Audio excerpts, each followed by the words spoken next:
Fun chats, calling, grab your mug and settle in. We're unwrapping cases, rumors, filings, all the mess these folks get in. Lights are twinkling, drama sprinkling, same chaos, extra shine. It's a holiday hangout, so come on in and hit go live. Cozy blanket, court romantic, somehow both at once again. Every dark drop feels like Christmas when the tea comes rolling in. Chats laughing, mods are clapping, trying not to lose the plot. But if the filings go sideways, hey, at least the coke goes hard. Wrap the week up like a present, tie a bow on all the hype. If the judge says something spicy, we'll pretend that it was nice. From the chaos to the comfort, from the hearings to the cheer. Pull up close, the stream is starting, it's our weird little time of year. It's a baker Christmas dream where the tea is warm and the kisses screen, lights are bright. Chats in the zone, hit that play or not alone. It's a baker Christmas dream where the tea is warm and the kisses screen, lights are bright. Chats in the zone, hit that play or not alone.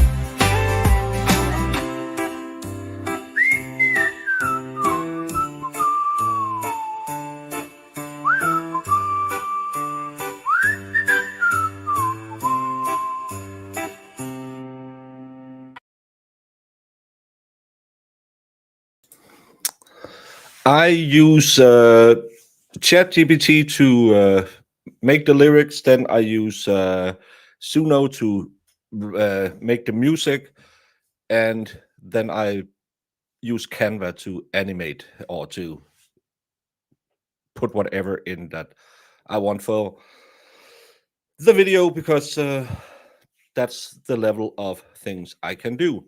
And someone said Derek Chauvin was unalived.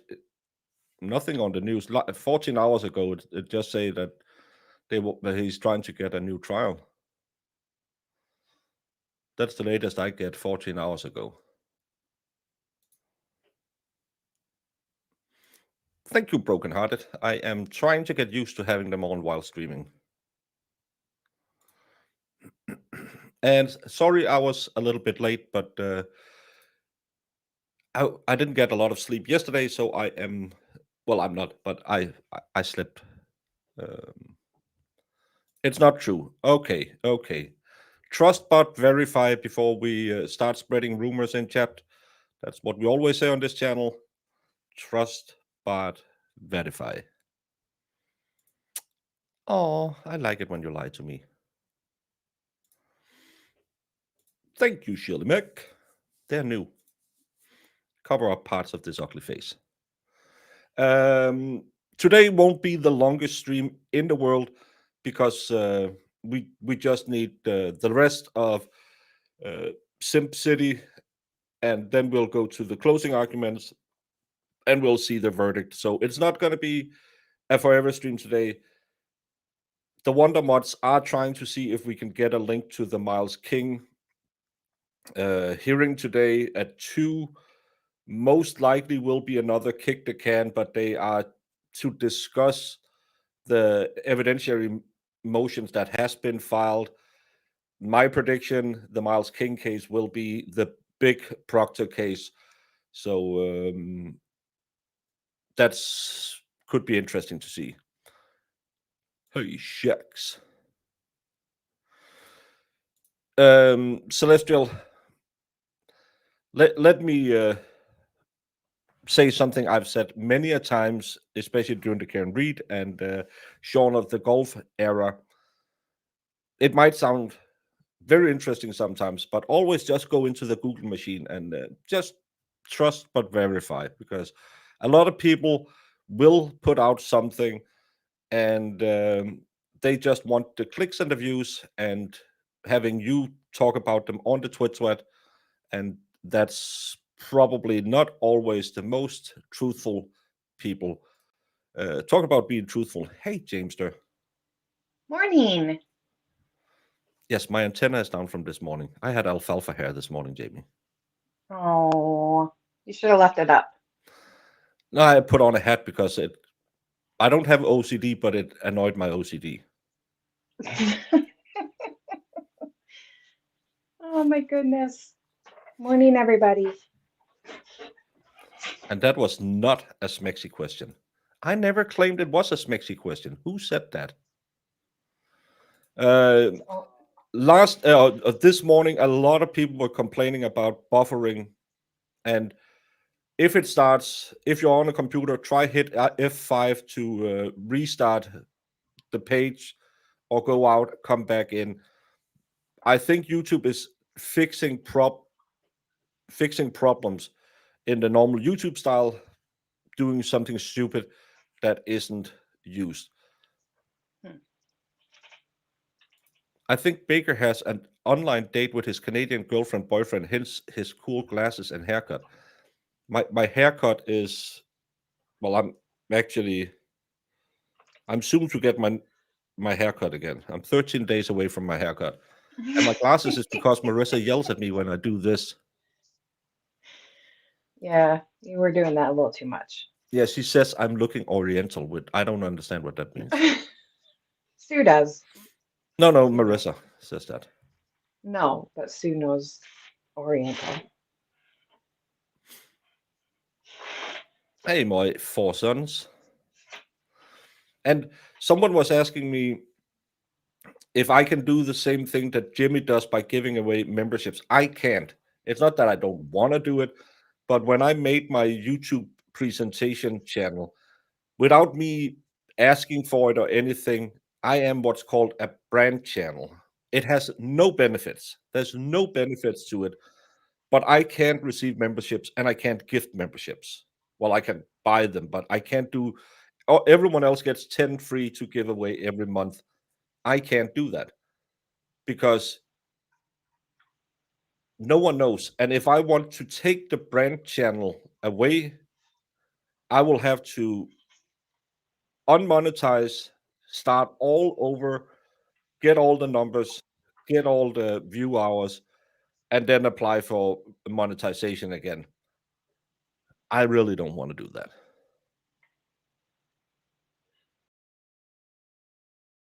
Yeah, he's had a pain in the butt with that since we've met him Yeah, because he can never get memberships either. because there's no benefits to being one. Yeah, my Canadian girlfriend. Who was it that I started an online relationship with 2 days ago? I can't remember their name. He already Teletubby. forgot about her. Teletubby. Lieutenant Teletubby and I became a couple, an online couple. And I don't know if they're Canadian, but I know in America it's very important that at high school level you have a Canadian girlfriend. So in my mind, Teletubby is Canadian. When did And you this have credit, happen? and it's just because I had my own channel under my own name, and then I made this, and apparently it made it into a brand channel.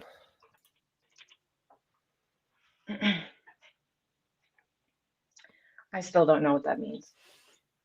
I I tried to see what the benefits, because I'm not more protected. I don't have any special resources. It's just that I can't do the things other people can. Yeah. So that's El Stupido. LS Stupido. So yeah. But Jamie, are you ready for Simpson? Yeah, I did. I had the work meeting, so I missed like cross. Like, did we get anything at the Oh, end?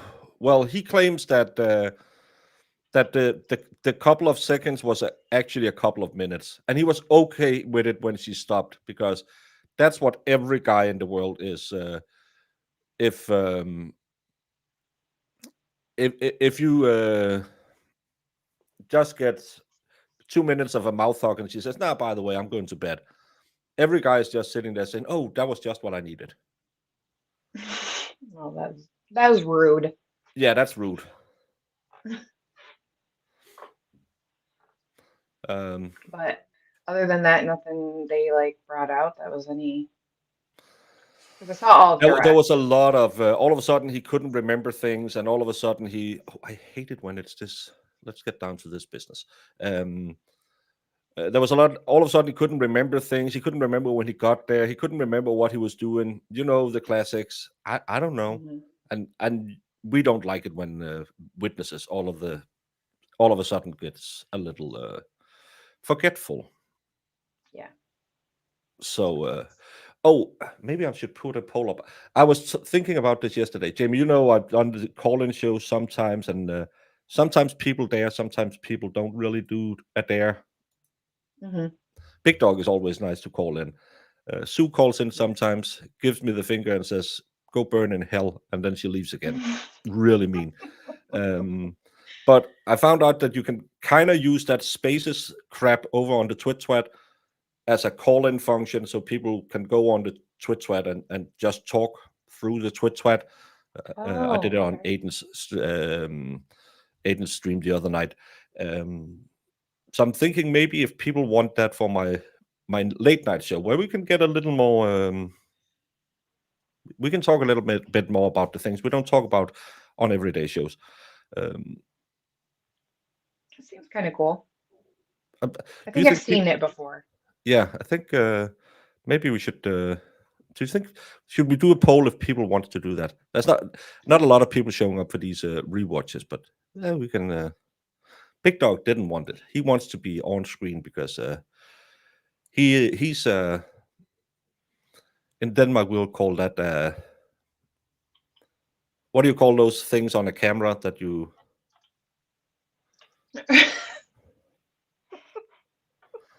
know, kind of like the thing that you move to zoom and stuff like that. I don't. Yeah. The object. Well, we have a word for it in Danish that kind of means a lice that sits on one of those because they want to be seen. A lens. He's a lens lice in a good way. Oh, That lens means wise. they just like to be on camera. But it's called a lens lice Huh. because everything Danish people say is superior and makes sense. So lens lice is for people who want to be on screen. Jamie is an Oh, anti-lens lice because he doesn't want to be on screen. apparently. Yeah. It's So too much. But I'm going to put a poll up and see if the people who are here today, if they think it could be a good idea, because you can also just kick people out who comes in and say, "Well, I live in Minnesota, and I think the Packers is the greatest football team in history. I like golf, and I like beers that are light because I'm not a man." You know, that type. We can just kick them. That type. Oh. Yeah. I hope he's listening so he can yell at you. Well, I called him a Canadian yesterday. He got mad about that. You really like to burn his ass, don't you? Yeah, he likes to burn mine as well. I rate I his know. channel a lot, so he owes Listen, me. he's not no innocent man. I know No, that. he knows it's in these YouTubes. Did you hear people were talking about meeting up in the streets? In the Jamie, streets? we are almost 50 years old, all of us stupid creators. We would break a hip before we would break someone's nose. Oh my God, that would be hilarious. Just It would be the saddest thing ever. Okay, come on it then. would be. Come on then. Back when I was in high school, man, I could have taken you. Could you see us old fat guys who has no stamina, no cardio? We would just, I could have taken you.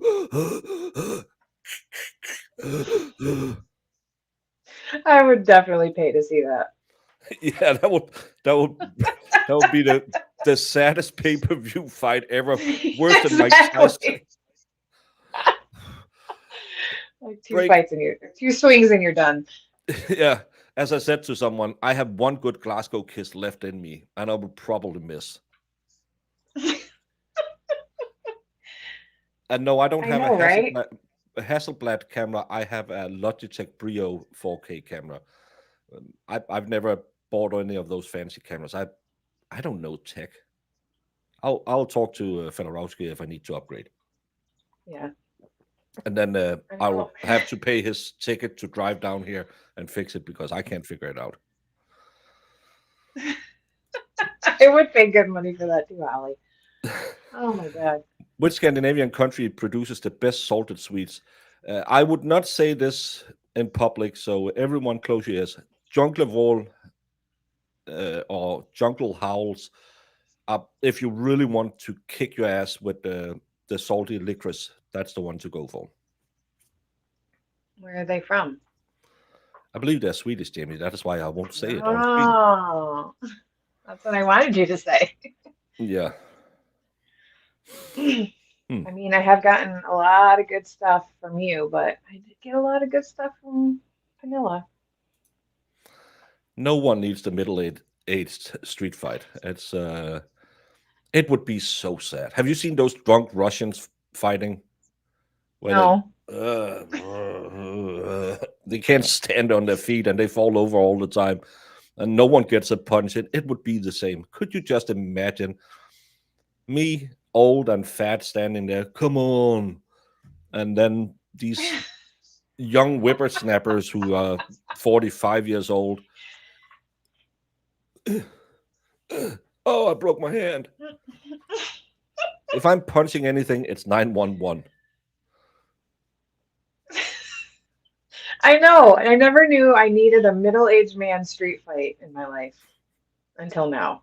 It's the one thing I'm missing. Yeah, salted licorice. That's the good licorice.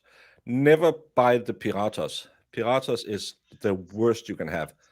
It's a Haribo product, and as everyone know, Haribo mag Kinderfroh, but not with the Piratas because it's the size of a communion waiver, and it'll be in your mouth longer than the aftertaste of my lord. It's horrible. Yeah, we would pull a groin. I love that the argument was, I got beat up in school. I've been in a street fight. That's not that impressive to be beaten up in school. I had 2 black eyes. They called my mom. Yeah, good for you.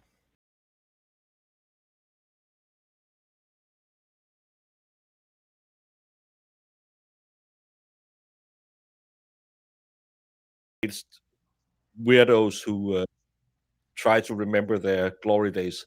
Let's get to a 19-year-old kid who never had his glory day. Oh, let's do it. Let's do it. Let's just in small in this one. All right. Yes. But then towards the end of January, we were sort of re-engaging back with each other. Is that right? We were. But then you stopped again around February 1st.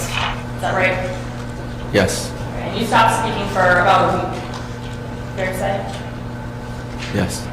And in fact, we saw during Captain Sunderland's testimony those messages that show that gap between February 1st and February 8th where you aren't sending each other anything, right? Yes.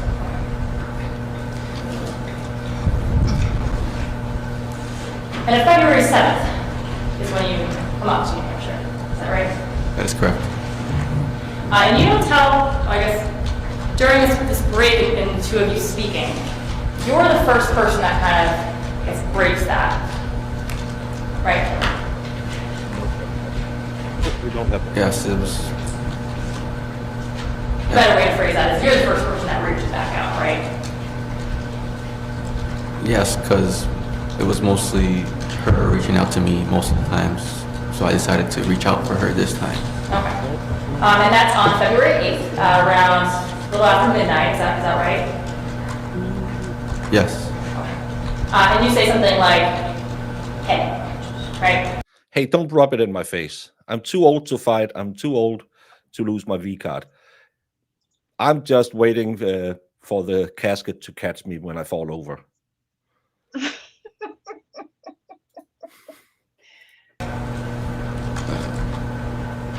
Yes. And you followed that with, I'm sorry, I didn't mean to text you, right? Yes.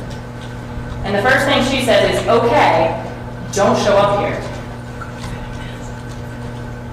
Yes, but later on she would say that she misses me and wants to see me. Okay. But at that point, on February 8th, she tells you, don't show up here, right? Yes. But you're already there, right? Yes. And you have been for like 30 hours, right? Yes. You came up to her during a time that you guys weren't even speaking, right? Right, we were, but I believe it would probably go back the same way, talking again. So you assumed that eventually you'd start talking again, and that's why you broke into your house. No, it was always the same thing as always. We would stop talking for a bit and talk again. And And it was during the time frames where you weren't talking that you would break into her house, right? right, These times where you weren't getting along, right? right,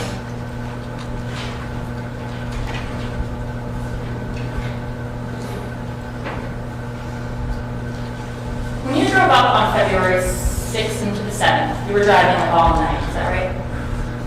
yes, And you had planned to break in as soon as you were getting there, right?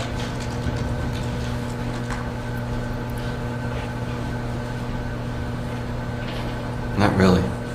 Okay. Well, you came up with a crowbar, didn't you?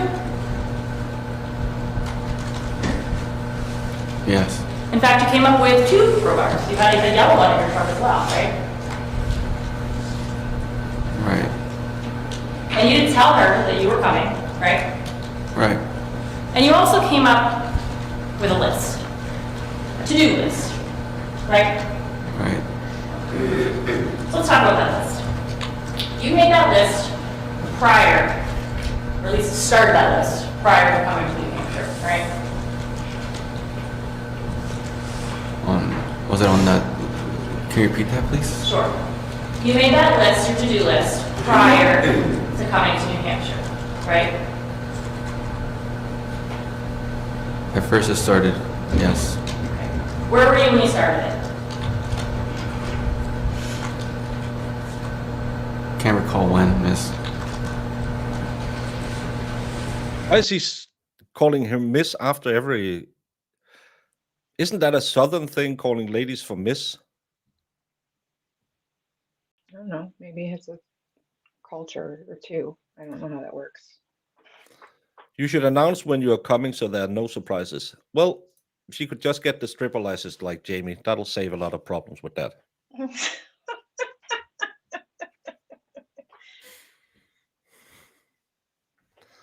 Marissa don't want to be warned about the coming. Well, the first thing on that list is go to her house, right? Yes, Do you know why I'm not gonna go to Aiden's Wilbur show? Why? Because I've been making fun of Marissa for so long. She's gonna drive up there and she can't beat me in a street fight. As she should. And please No. videotape that. I want to see it. Yeah, my fat ass being beaten by Marissa, and then she puts the Marissa corky just on me take it. just to. Yeah.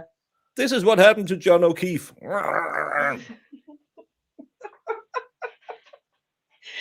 Oh my God. And my money's on Marissa. For Yeah, sure. mine too. Southern is ma'am. Oh, it's just weird. The miss. And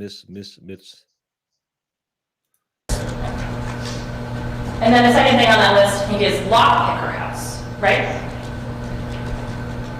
yes, So even though you brought up crowbar, at some point you were thinking you might have a lockpick, right?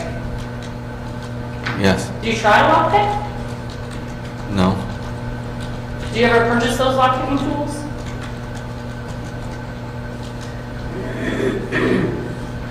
can't remember if I did or not. Well, I mean, personally, lockpicking tools look a pretty significant thing. Do you remember doing that?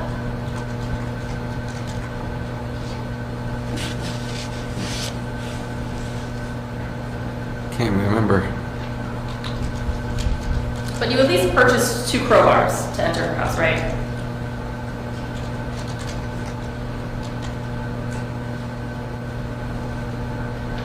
No.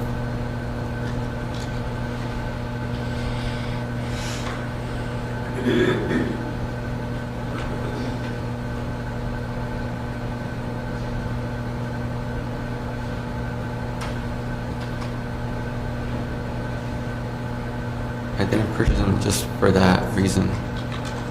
You didn't purchase them just for that reason? Which No. happened in your car to bring? They're in my car.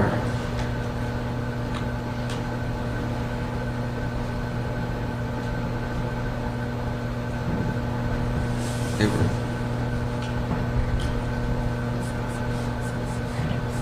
They were in my car. I'm sorry. They were in my car. They were in your car, okay. But you're bringing them up with you to use them to break into Rachel's house, right?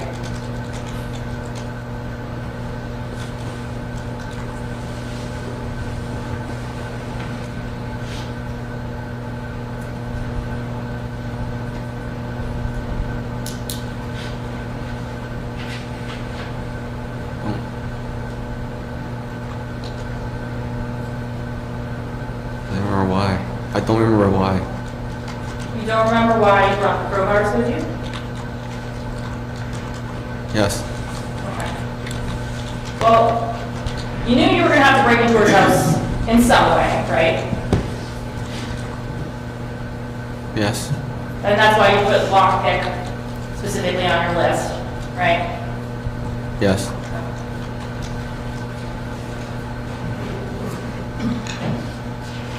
Two crowbars also indicates slight premeditation. I'm just saying slight premeditation. That's Mhm. yeah. Oh yeah, he's playing the I'm so disgusted with myself. Please don't be mean to me. I'm more mean to me than you could ever be. It's we see it all the time.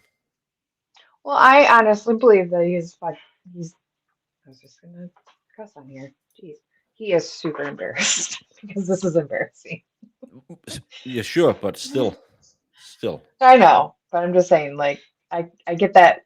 Like, I feel very his genuine like vibe of. Yeah. This is wow. I'm an idiot. And also on that list, you have put a tracker on her car, right?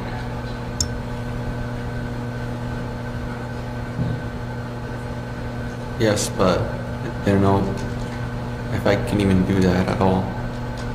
You wasn't sure if it was something that you could even do. Yes. Right. Well, it was on your list. Hope you could do it, right?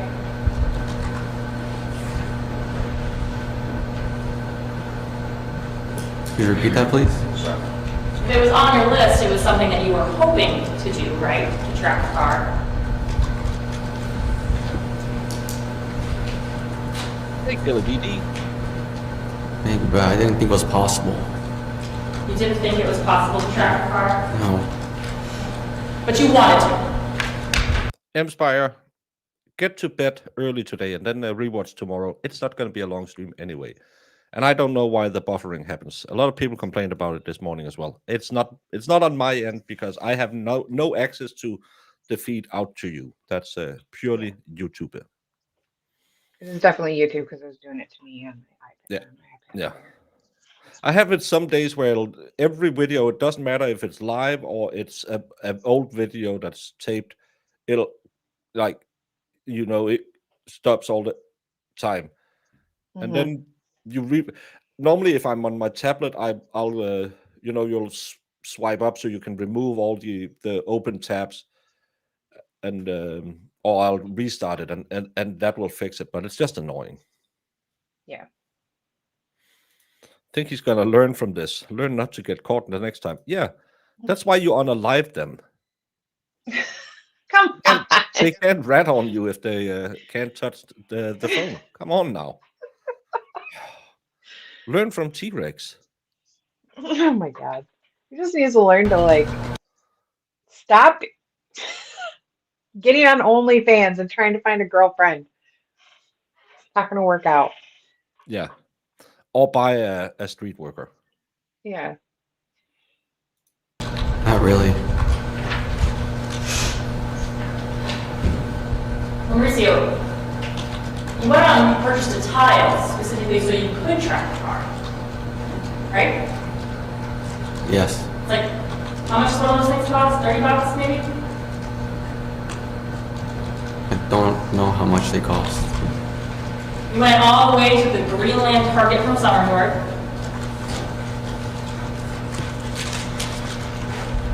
And you spent $19.99 on sale from $24.99 on a tracker to put in her car, right?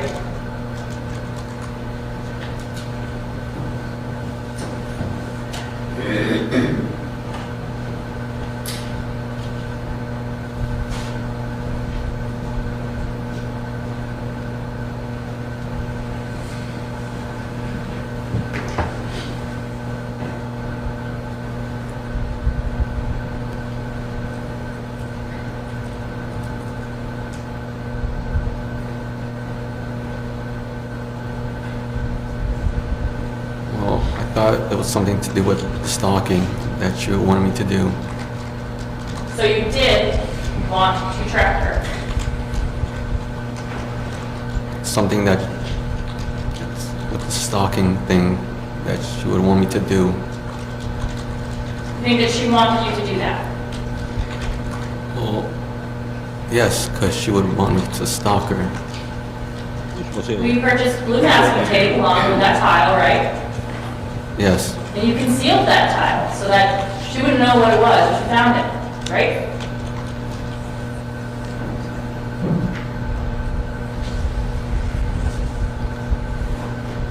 I don't know. I didn't know what was going through my mind during that time.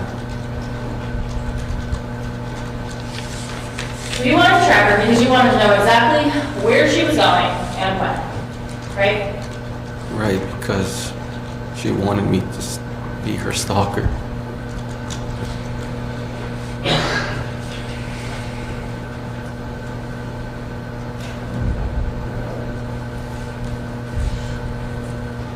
You also put on your list that you were going to get a copy of the key made, right? Yes. So that was something that you were anticipating doing even before you stepped through the door of her house, or the window, I guess, to her house. I don't know. I can't recall if I did or not. Well, if it's on your to-do list, it stands to reason that was something that you hadn't yet done when you put that on there, right? Yes, Jen. She wanted a lot of. I don't know. Just, Yeah. Something that you were intending to do when you got there.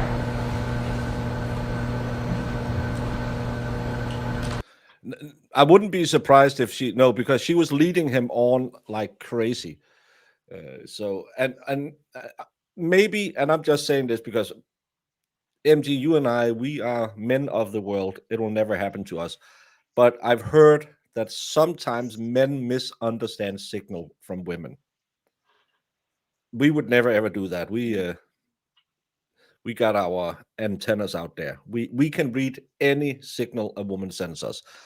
We can read their mind when they say, "No, I don't want to have anything from McDonald's." That means I want a double cheeseburger menu.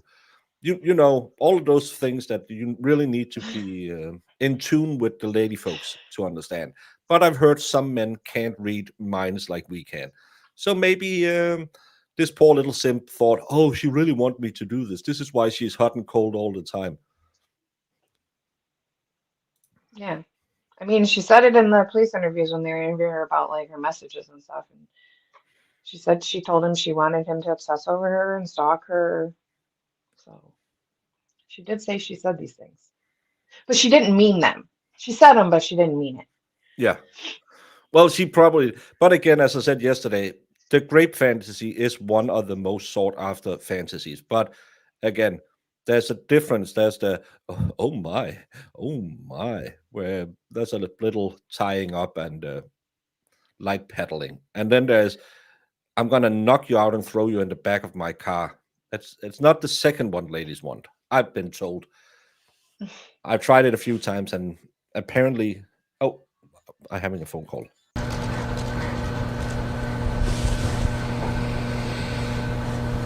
Wasn't intending to. You say you were intending to? I wasn't intending You weren't intending to do that. Yet you wrote it on your list, right?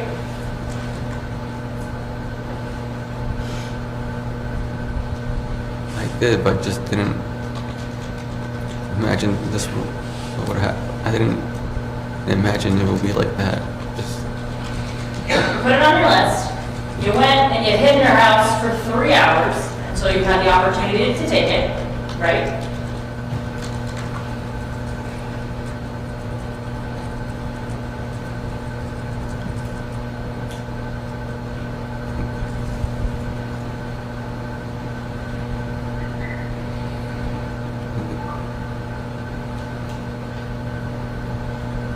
could you repeat that, please? Sure.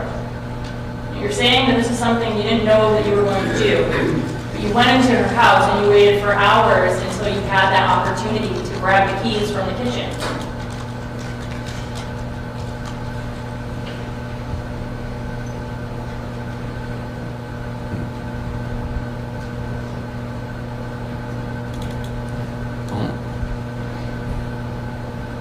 Don't remember, miss. We just testified to it like an hour ago.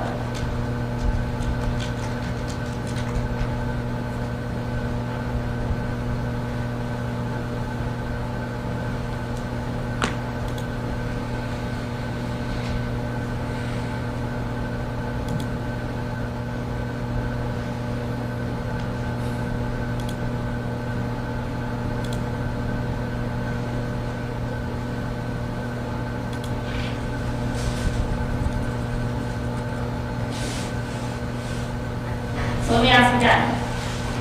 You're saying that you didn't intend to take her keys, but you put it on a list. You waited for the opportunity, and then you ultimately took the keys, didn't you?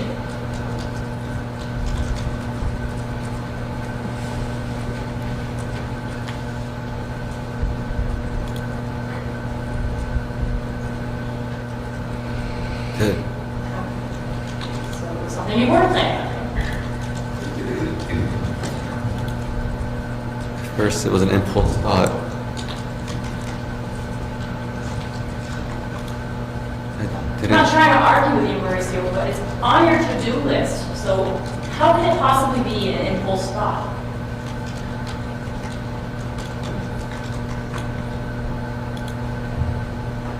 Just wasn't thinking straight.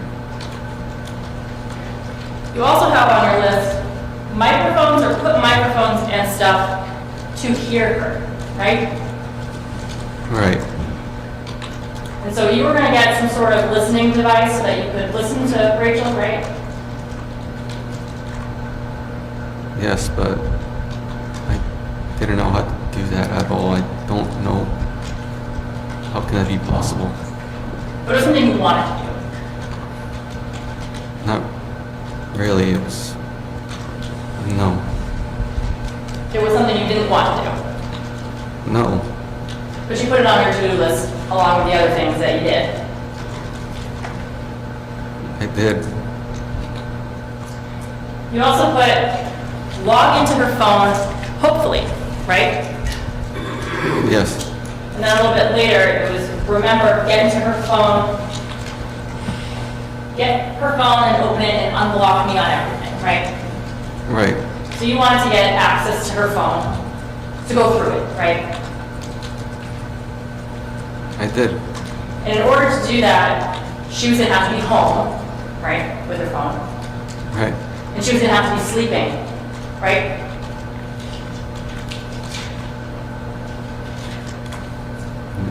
No. No. Well, you couldn't go through her phone if she was awake and there, right?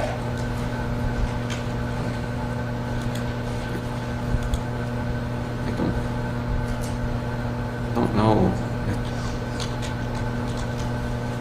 But getting into her phone, that was something that was pretty important to you. Because you wanted to know who she was talking to, right? Who else besides you? Right. And how are you planning to get into her phone?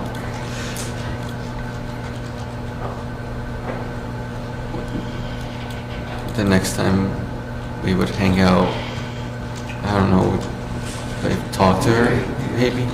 And then she would, I guess, can you explain that a little bit more? I really don't know how, Miss. Well, she had passed phone to her phone, obviously, right? Yes. You checked that when you were there, that evening. Yes. Did you try to guess things like her son's birthday, for instance?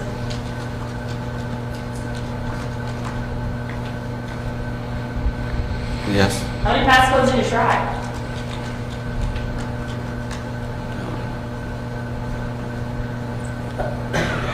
Two? And was that phone that has the fingerprint, or was it the facial recognition? I can't remember what kind it was. Did you try to use your fingerprint to get it? No. Did you try to put it in front of her face to get it? No. Just some passcodes that you were unsuccessful with. Yes. But you did look at her phone and note who had been calling her, right? Someone was calling her. So even though you can't get into her phone, you're able to see that she has a missed call from that that number that ended through 4346, right? Yes.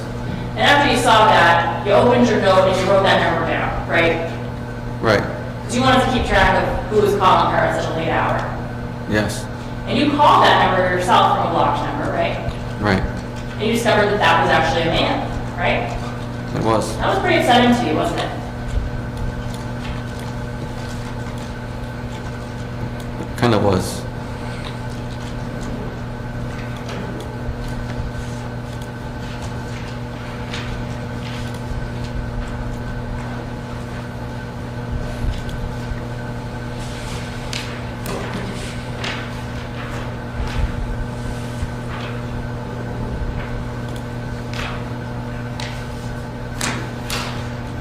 Now, at the point that, well, let me back up.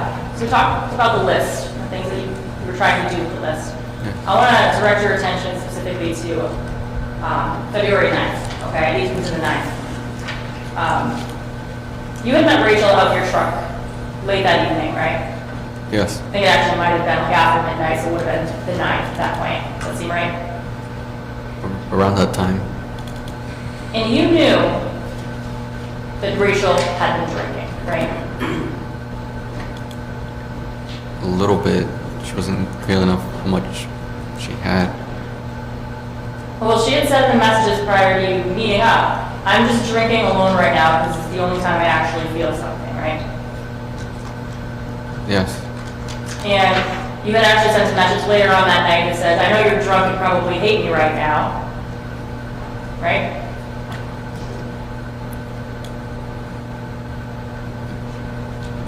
Was it after? Can you repeat that? Sure. I think you had texted her later that evening when you guys were having like the argument, and you said something like, I know you're probably drunk and hate me right now.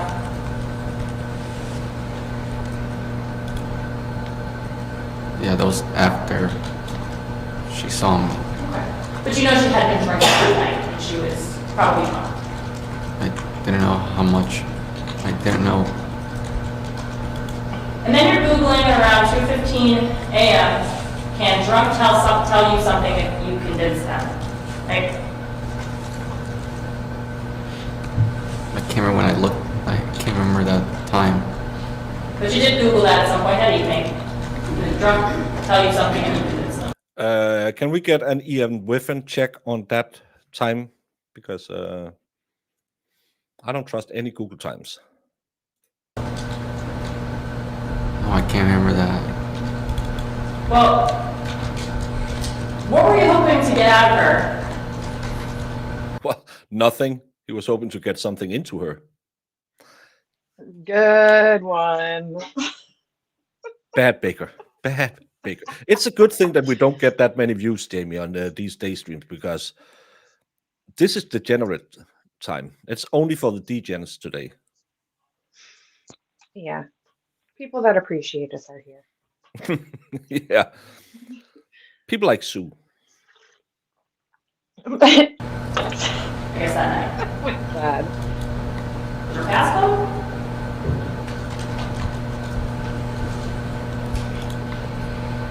No, I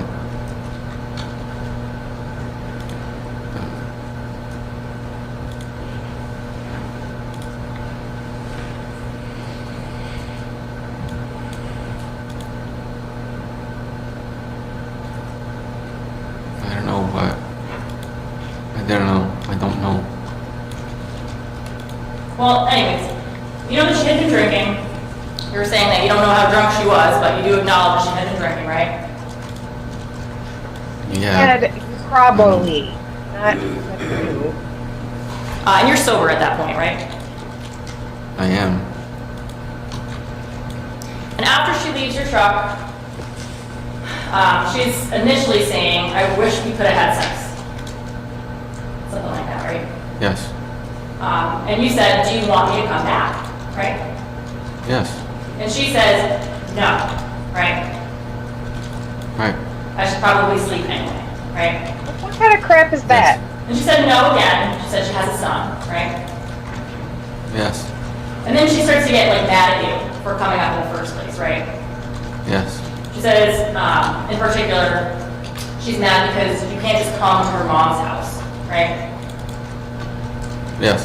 And she says, it's not one of my just stupid apartments. Like, this is my mom's house. You can't come here, right? Right. And you say, I know, I fucked up, right? Yes. And she ends it by saying, I'm gonna block you. Don't ever come here again, right? Right. And then you decide to break into her house, right?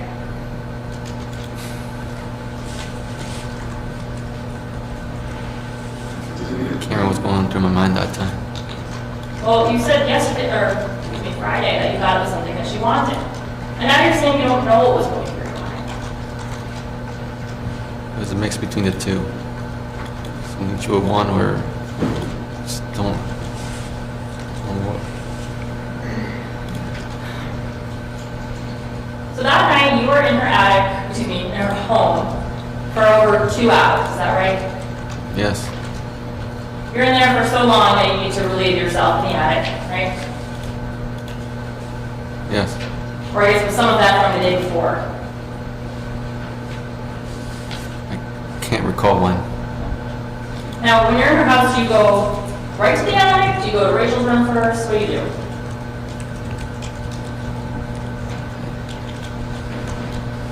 I don't know. Well, at some point you're in the attic. Do you agree with that?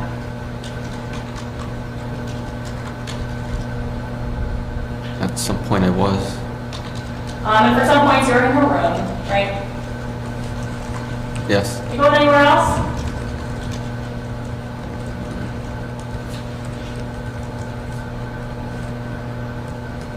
Can't remember. While you're in the house, you're like on your phone, right? I was. I think photos show that you were like using Snapchat, Instagram, things like that. Maybe. You were listening to music. Possibly. You had your earbuds were found there, right? I think I did the math yesterday. We don't have the number for the TV. How much was the 65-inch TV back then? I mean, $1,000? No. Yeah, I was maybe. gonna say I got mine on sale for like $650, so like probably around that. And it's been Yeah, a long let's time. just put 650 on it because who wants straight numbers? So 700 for the fireplace, 650 for the TV, and 500 left on her windscreen. So that's 13. That's 1850 plus what he paid her to whack off to her OnlyFans content. Yeah, and he said he helped her fix her car. So I mean, No, that's probably the stuff like 500 that. on the windscreen was to fix her car. Oh, gotcha. Yeah, and who knows how much money he was giving her, like throughout for things here and there. Yeah. The trial was 2023, so it's prior to that. Yeah. But I think my TV is 65 inches, and Yeah. I got that when I dropped my old 65-inch TV. I'm not that smart. I dropped the TV, Yeah. and I paid just under $1,000 for it on sale.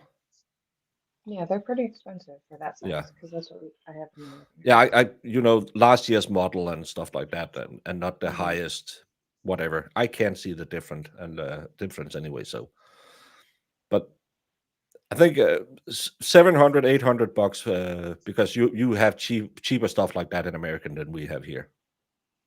Yeah. Lynn, this is what I was saying yesterday. These young kids should learn that there is ways to fix the problem out there.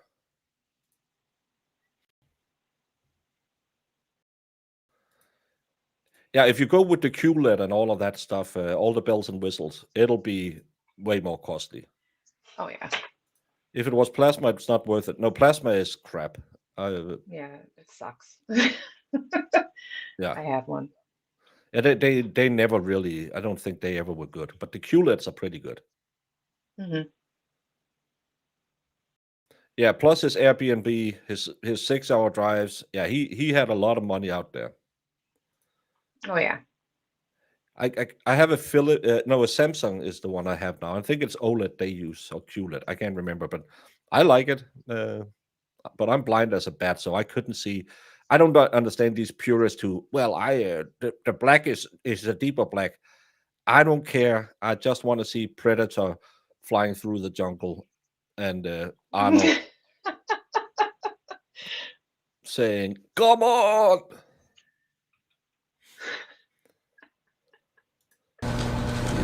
Yes, So you were using, those to listen to music? yeah, possibly. But at some point you go into her room, right? Right, You pick up her phone, right? right. And her phone is like right next to her, right?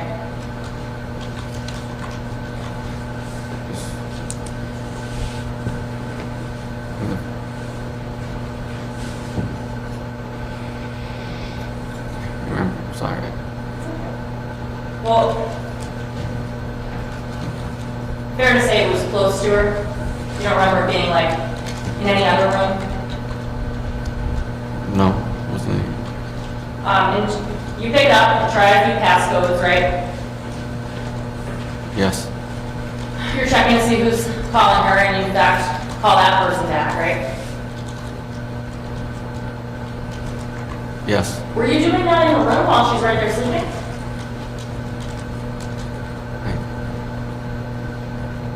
I don't remember where. At some point you take a picture of her license.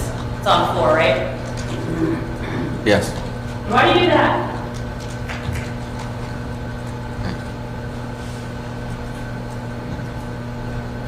I don't know.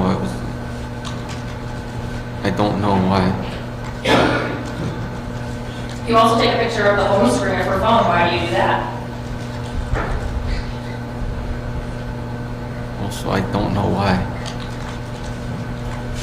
Because you were horny and you wanted to avail her. And you also lifted up the covers of her bed, lifted up her bathrobe, and you looked at her vagina, right?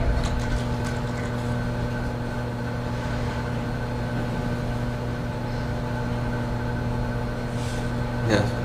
You'd agree with me that she did not give you permission to do that.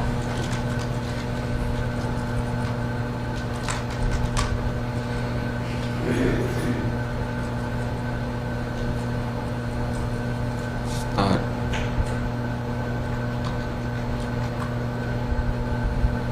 Can't get out of this one. Just admit to it. Yeah, just say what you did.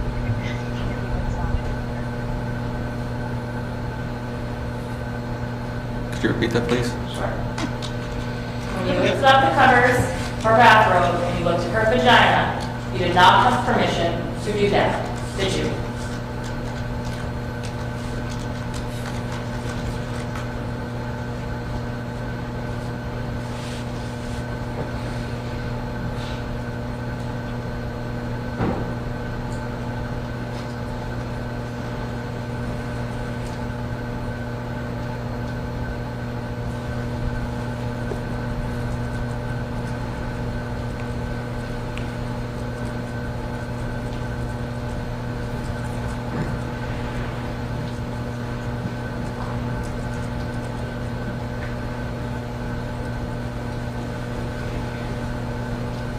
Come on. Shit, er going off.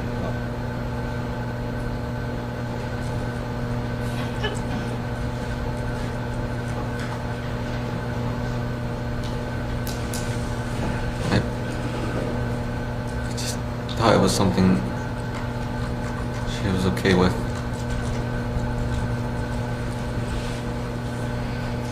And when Kiddo, let me tell you something, brother. If she's not awake, and if she didn't say, can we make this thing where you crawl in and I'll pretend to sleep and you'll do it because I really, really want to moisten up the tuna can by that Hmm. dangerous little fantasy. You shouldn't think that it would be something she would be okay with. Yeah.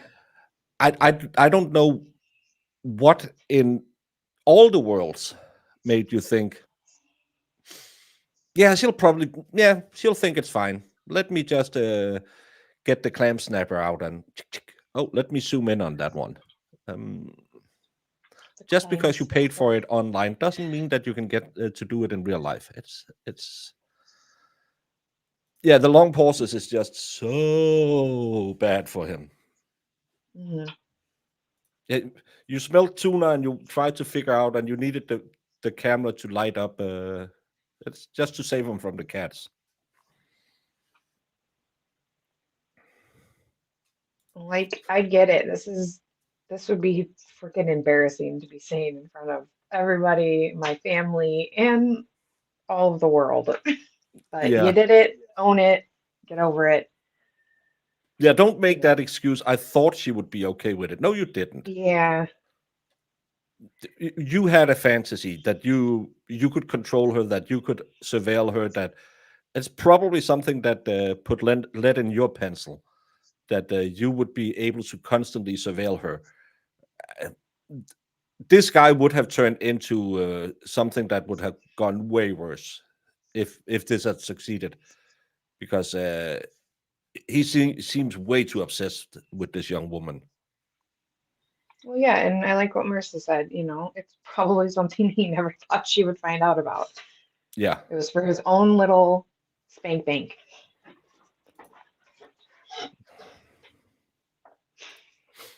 No, I think the jury would probably have said, "Yeah, okay, stupid kid," and gone easy on him. They would probably still find him guilty, but think, he's a kid. you lifted the covers, lifted her robe, and put your phone in between her legs, zoom in and take a video of her vagina, you did not have permission to do that either, did you?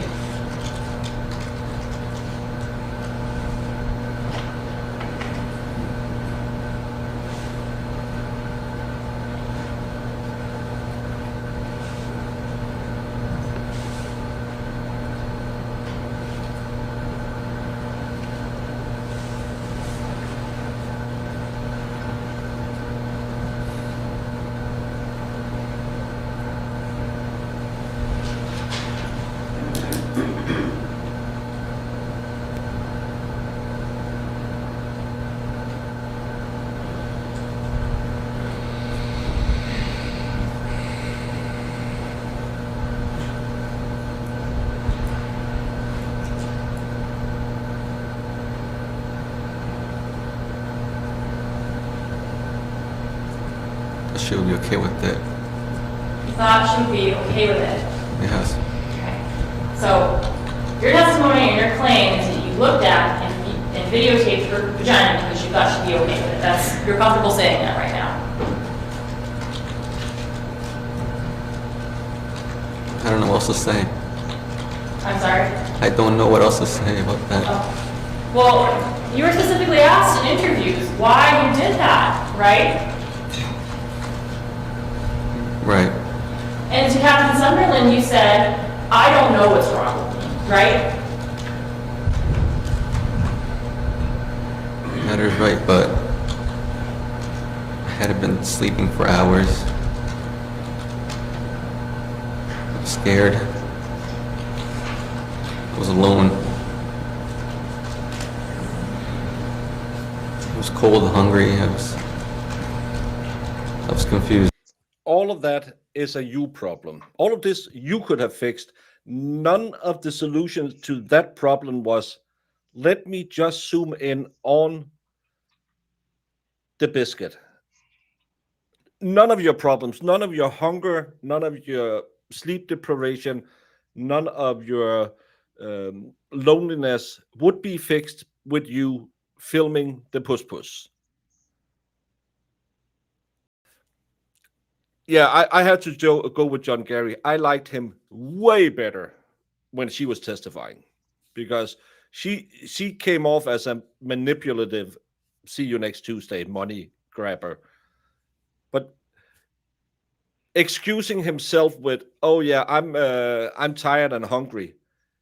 Yeah, well then go to the Airbnb and get some sleep. You didn't need to be in her bedroom.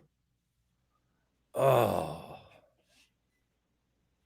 Yeah, I mean, the choices he made were not good. I still think she's a garbage human.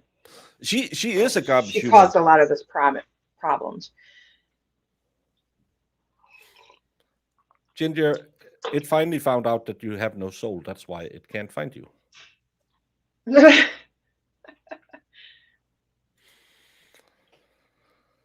He has very low self-esteem. You know, he was like, "Biatch, what was a hoe. She gave me signs." He's letting prosecutor run all over him.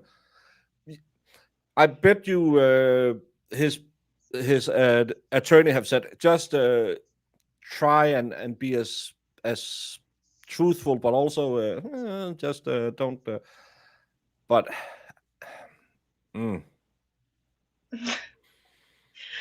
Oh, now whatever. he's really obsessed with his hairy palms. Yeah. I didn't say she was asking for it. I just said this No, whole she. situation is she's a nasty human, and he needed to get his head on straight. What the Yeah. heck is going on? So, are you saying that what you said to Captain Sunderland wasn't true? Inspire, you are in bed. Don't worry about it. You will hear a lot of euphemisms today from the fun box.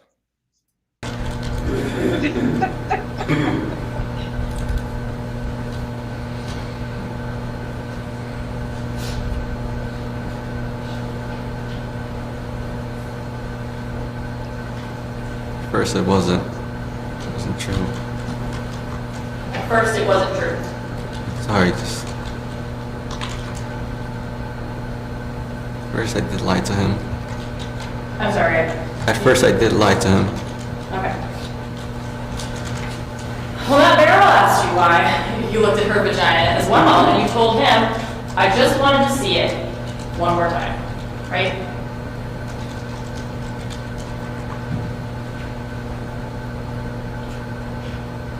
Right. Nothing about thinking it was something that she would have wanted, right? I didn't know what to say to them. I'm sorry? I didn't know what to say to them at all. Well, you agree with me that if you had some sort of valid excuse for doing the things that you did, it would have been the time to say it when they're interviewing, right? I'm going to object, John. You go, Jim. Yes. Valid reason for sitting in. You'd agree with me that while you're sitting in a station room, that's the time to tell these officers that you have some sort of valid reason for doing this, right? Why did the tuna refuse to share its can? Because it was feeling a little shellfish.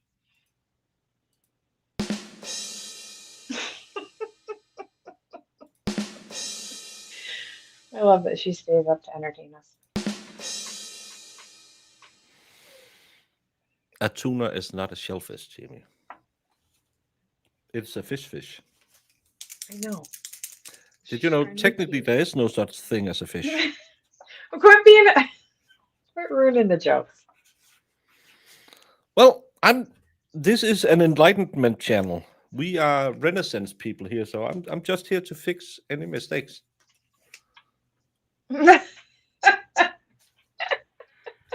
Oh, Marissa, look at her comment. Listen, Mauricio, or whatever your dumb name is. There's a lot of lizards out there selling this stuff for way less than a fireplace and a TV. Exactly. And Marissa just found that out, so she's. Yeah, she started a union. I don't know. It's the thing. What bothers me is, and I'll stand by it, is she did say these things. Oh, I want a stalker. I want you to do this. I want you to do that. Like she had this great fantasy. Like, yeah, the kid. Here's my problem with him is he should have been like red flags Yeah, blowing up in his mind, and they're yeah. like, some girl talking this stuff to me. I don't know, because I feel like the minute I do the stuff she's asking me to do, I'm gonna get in trouble. He should have. He made some stupid decisions. He shouldn't It's have it's done it. all that. Yeah. Just remember, it can be used against you later if she says, "Oh, I think you really should do this," and then and she forgets that she asked you to do it, and Yeah. And then yeah, you're sitting behind bars. yeah, So. that's it's always a little bit of a problem. Mm-hmm. Yeah, and he has no right to act on her fantasies other than if she said, "I would really like when I go to bed tonight that you sneak in like a Petco mafia ninja and take some Yeah. pictures of the puss puss, so I wake up tomorrow with you DMing me, so I know you were there." Get that in writing first, fellas. Well, exactly. Like, get it. Don't interpret what she's saying these things, right? Because she admitted to saying these things. I don't think she ever But admitted to being stalked. I think she yeah, admitted she to. did. No, I think she said Well, rape. I don't think stalking. yeah. Well, I remember she said obsessed and other things. Like that was her, And Hmm. here I am implying what she said, but Yeah, she did say grape. She did say obsessed over her and wanted him to be that way and stuff like that, and other things. And I am assuming other things are in that category of obsessive yeah, things. But like I agree, like him thinking here's him going, well, she's said these things, like, and then him interpreting like that's what she wants me to do, and now I'm gonna go and break in her house and do these things. Yeah, that's wrong. But I'm just saying, like, it's just craziness. It's crazy all around. If a girl starts saying these things to you and you don't know her that well, yeah. like in Don't his don't act on situation, them. Again, don't do it. this is something you can do when you're in a relationship, not that you got the Tootsie Roll treatment for 2 seconds. That's not Yes. when you are in such a committed relationship that you do stuff like that. Again, if you can talk about, hey, I really think this could be interesting. You don't just start out with, I think she really want me to do a B&E Yeah. and take some Yeah. pictures. Exactly. It's like don't. Yeah, she was mentioning these fantasies and all these things, but yeah, I'm sorry. Get it in writing. Make her sign it on the dotted line. This Yeah. is exactly what I want you to do. Because she didn't, so he shouldn't have. Of course, she gave him the address. It's not like he found him on, but still, that was to ship Yes. her stuff. And oh shit, I hit a link that I wasn't supposed to hit. But again, it doesn't give him the right to act in the way he does. She can lead him all she wants, but he still doesn't have the right to cross any boundaries. There's the difference between the no, don't touch that one. And no, there's a big difference between those two things, and that's something men has to learn early on. That there's two different no's, and one Hmm. of them is a yes. This guy didn't have any yeses. She was just trying to sound exciting as well, probably. Hey, Kathleen Dilly, how are you doing? Oh yeah. Hey, Kathleen. Yeah, because well, also red flag is this whole stuff about like he shows up. She gives him the address because yeah, I agree. She gave him the address, but he shows up and then she's like, "Get out of here!" And then he leaves and she's like, "Oh, but I miss you." Come back. Yeah, I wish we would and have effed. Like, but that's what are you again, doing? if you're a little He bit should have been old, like, no, no, no. if you're a little bit older, you would have said, "Call me tomorrow. I don't want to talk to you right now," because Well, she yeah, will just keep doing that until you say, "Ah, stop it, shut up." yeah, exactly. So yeah, So he was not, and he was not mature enough to understand that. I'd be like, what is wrong with you? Okay, bye. Don't call me again. yeah. And again, she was a sheet artist selling an experience as well. Oh, for sure. Yeah.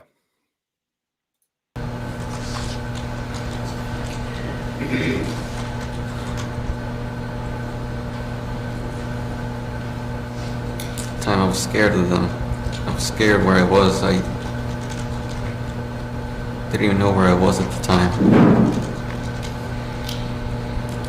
I was confused. Celestial, that's exactly what she did, because she said it that this guy would have been good for her, but she went with all the guys who treated her like shit. But all women do that because they want.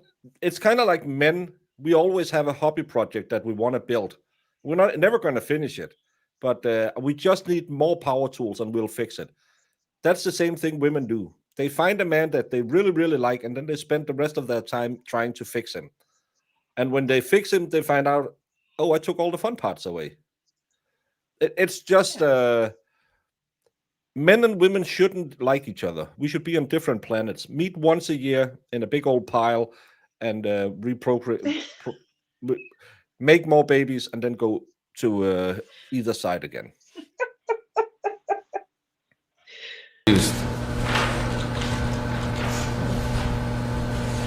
So Friday, you testified that you took this video of her, and then you sort of heard a gasp and she woke up, right?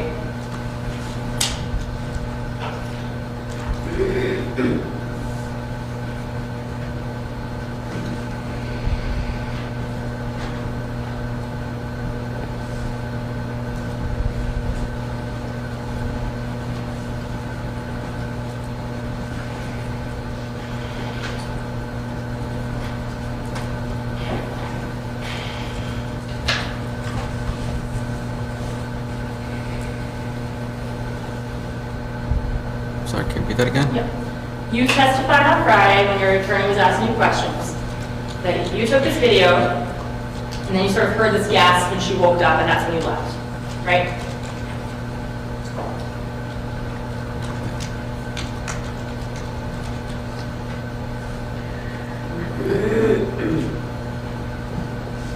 I'm sorry, I was just Friday. I'm sorry. Friday is a day. You remember Friday? You can't remember Friday. Of course you can.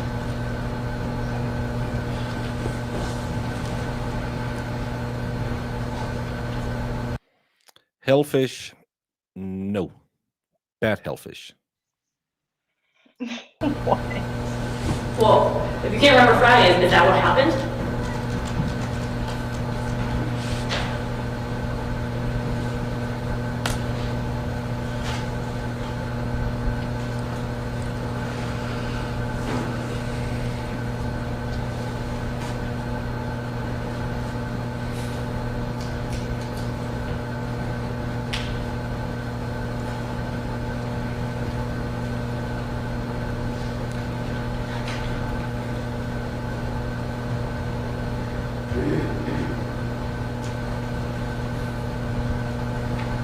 Sorry, I can't recall. Can't recall. Sorry. Well, if you did testify that you took this video, heard a gasp, and booked it out of the room, it wouldn't be accurate, right?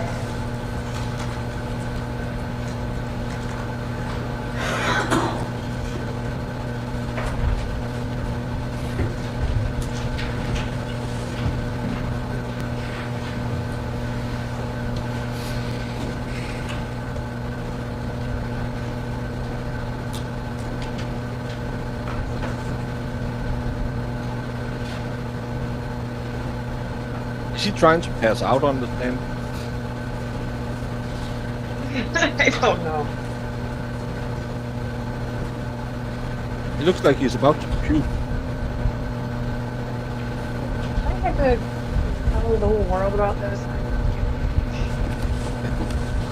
I don't know.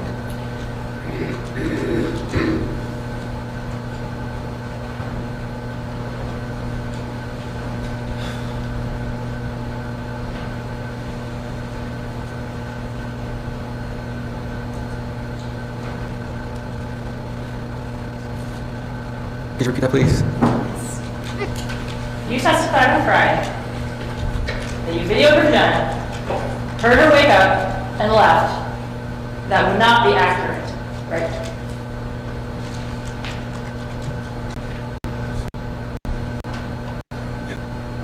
It was accurate.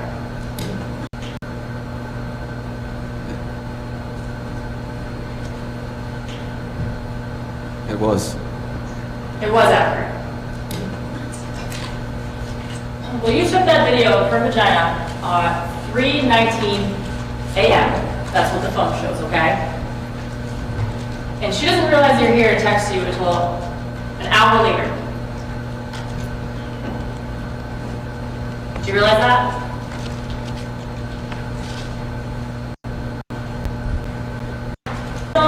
My question for you.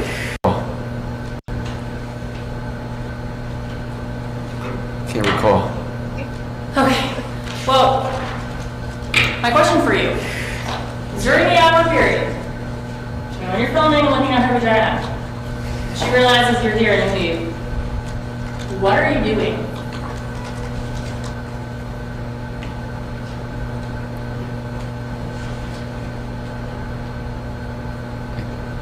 Don't know. Are you in her room watching her sleep?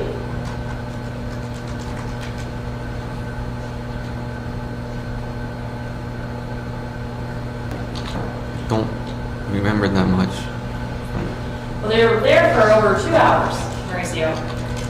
And other than taking a few pictures, we know very little about what you did. You're the only one that can answer that question. So can you answer that question? What were you doing?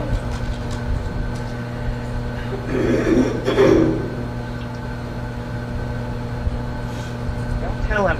Make her work for it. Don't remember. Don't remember, or you don't want to answer that question?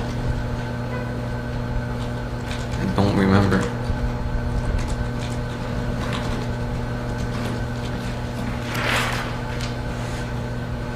Well, let's talk for a second about what you didn't do while you were in the residence. So we already know that you never told you were there, okay? But you also never took the TV back, did you? No. You never took the fireplace back, right? I tried. You tried? No biological traces was found in her room. Or maybe they didn't look for them. Did they test those panties that he hid in his car?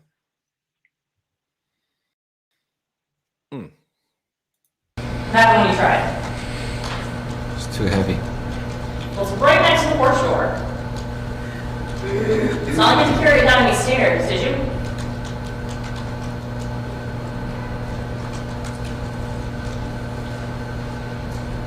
Part of the reason. Well, you're saying that you were, at some point you were saying that part of the reason you're going in this house is to take these items back. You entered 5 times and you never do it, right?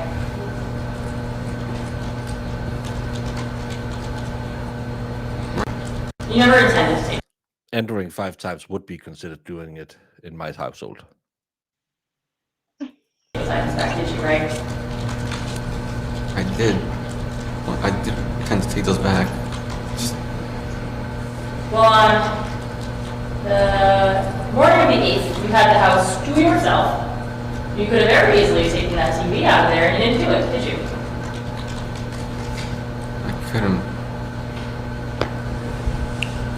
I couldn't have. Why? Because, as I said, they're both heavy items.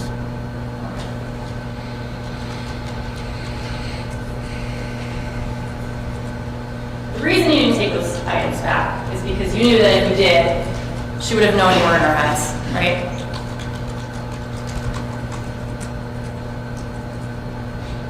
Maybe, I don't know. And the same with the belt and the hat.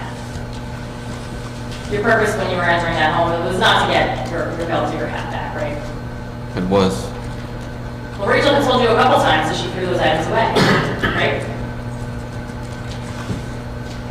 She did, but she's also said that they might be in her house somewhere. Okay. Well, there's nowhere in the messages that it says that, so It was mostly through FaceTime we were talking about it. that was on FaceTime that she told you that. Yes. Even though you told Officer Burrill, she told you that they had gotten lost. Well, I'm going to object. Supposedly it was lost. Use the word. All right, with that clarification, he can answer the question. So I think he specifically asked you, did you ever reach out to Rachel to get those items back? And you said supposedly they got lost, right? Good morning. Right. And that's what she told you?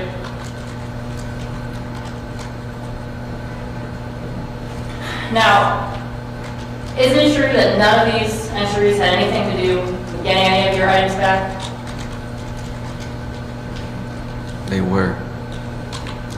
Well, so you're trying to get it both ways because you're saying that you entered to get your items back, but then you're also saying it was because of something she wanted you to do. Do you understand the confusion here?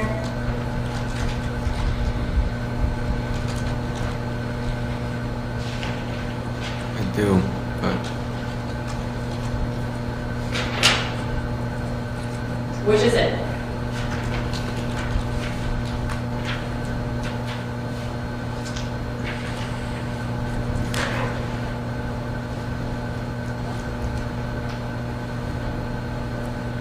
both of them. I want to move on to something that you said on direct. You said that at some point when Rachel was texting with you, she told you that she wanted you to rape her, right? Yes. I'm going to object. I believe the text message said that, and I believe Judge Lewis acknowledged that. What? She said that to him. That's what she, yeah, that's the question. Okay, I thought you said. No, that's the question. Thank you.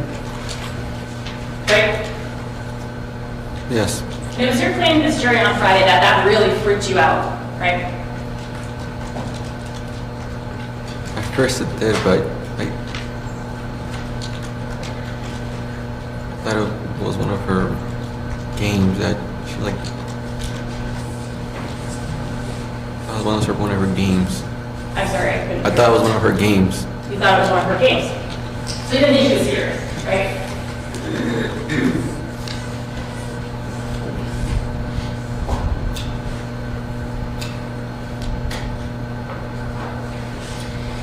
I was partially concerned about it, but Well, on Friday you said particularly that it really concerned you, right?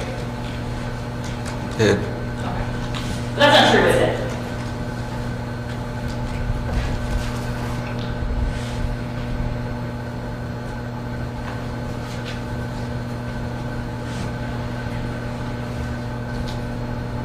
It is true. I was concerned. Oh, come on. Well, she's saying that rape me in the middle of this sexual banter that you two are having, right?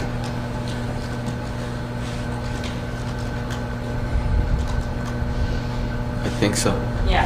And you talking to her about pretty graphic things to each other back and forth. Yes. And when she said it in that context, rape me, your exact response is, I don't know if you're ovulating.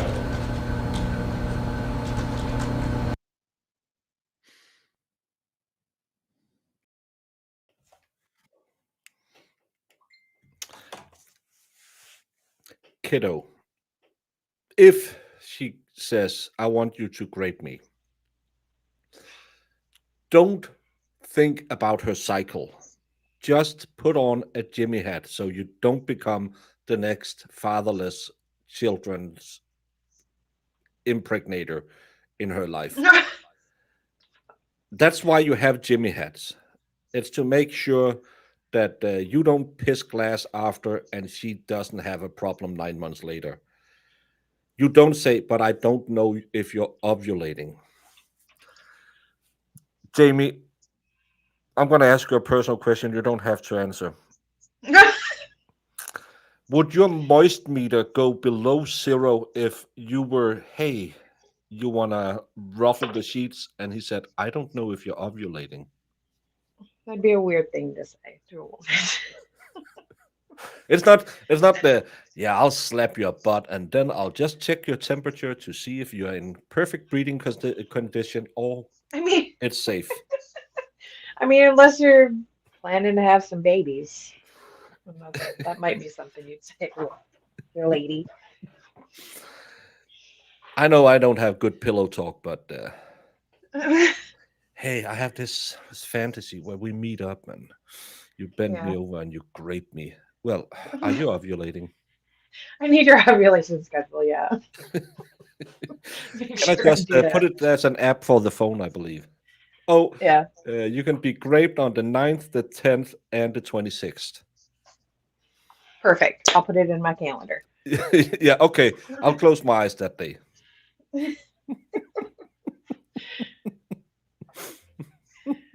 Oh, Lord. Well, you can fix that way easier than track a woman's cycle. You can yeah. just go to the gas station and say, hey, mister, I've heard of this contraception thing called a condom. Do you sell them? Roses are red, violets are blue. Are you ovulating? Because I want to do you. Oh, my goodness. Here's the kicker. You can really get pregnant off your ovulation schedule, too. Like, it's It's the same. possible. It's the all same the with, same. with the pull-out method. When people say, "Oh no, that's safe," no, it's not. It's not. It's not a safe bet to do the pull-out. I have a buddy of mine. He has 2 kids because he was, well, I'm just going to pull out. No, Pull-out king. Still having juices babies. flow before they explode. It- People are real smart nowadays, let me tell you. Yeah, and again, That's what we're meant to do. We're meant to breed. So, yeah, life can will find a happen. way. It's not Like, only in yeah. Jurassic Park. Exactly. Life finds a way. Just like the vents of the jail. Yeah. Like your friend.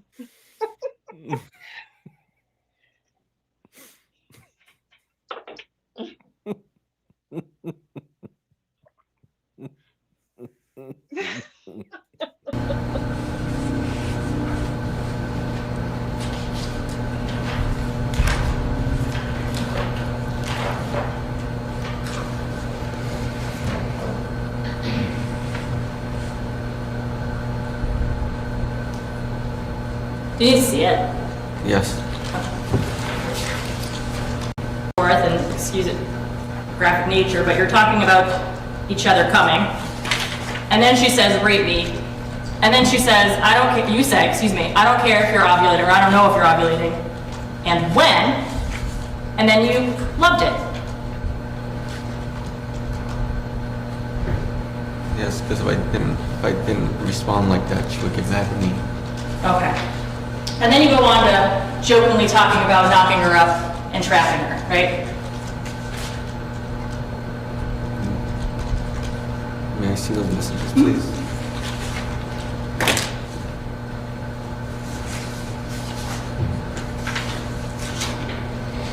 So she says, I'm ovulating, I will get pregnant. And you say, so? She goes, no. And you say, yes. And then she jokes that you're trying to trap her.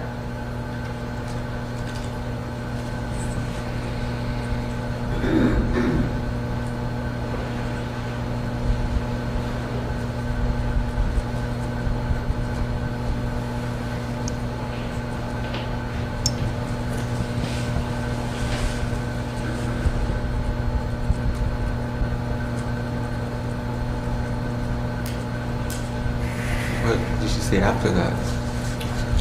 So you're trying to trap me, I have smiley 40 minutes. face, smiley face. Yeah. And you said, oh my God, I'll wear a condom. And she says, ew. no. And then you said, then how? And then she Then said a you little know pressure this stuff. emoji, and you said, LOL, I mean, fuck it. Erica, don't say that in chat because Sue will then hunt you down and yell at you forever. Yeah. They're going after him so hard, but the stuff she's saying is freaking ridiculous. What's the question, Council? Did you hear that, Sue? So my question was to him,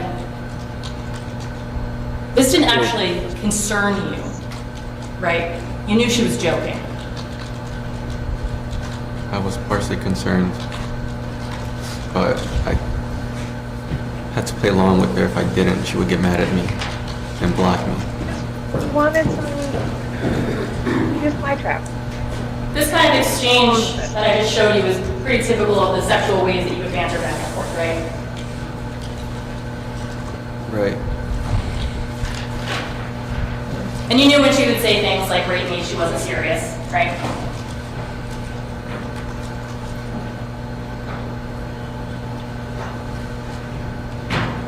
Maybe I was confused about it. Well, just like when you texted her back when, you weren't actually planning to go and rape her, right?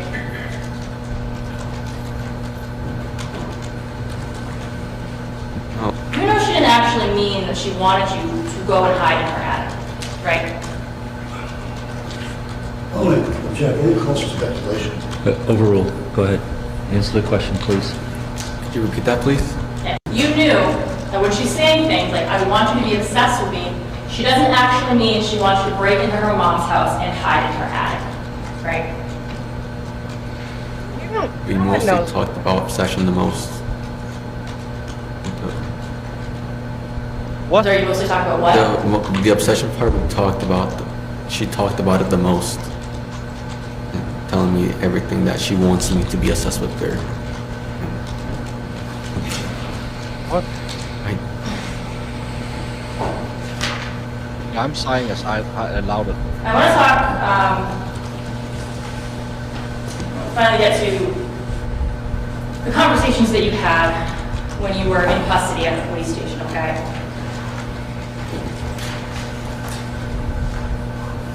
When the police came, you told them that you were just there initially to get your fireplace and TV back, and that wasn't true, right? it was true. But that's not the whole reason you were here, right? Right.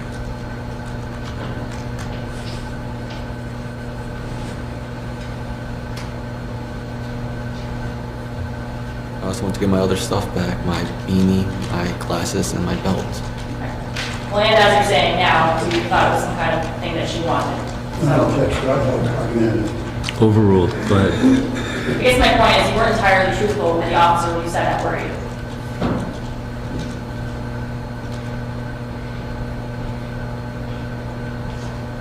At first I wasn't. And you also told the police that you had gotten there at 11 p.m. the night before, and that wasn't true, right? Right. And you also told the police that she had invited you in, and that wasn't true, right? Don't remember that specifically. Well, if you did tell them that, it wouldn't have been true.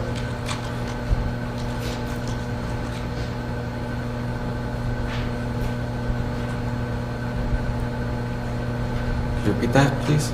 If you did tell the police that she had asked you to come over, come into her home, that wouldn't have been true.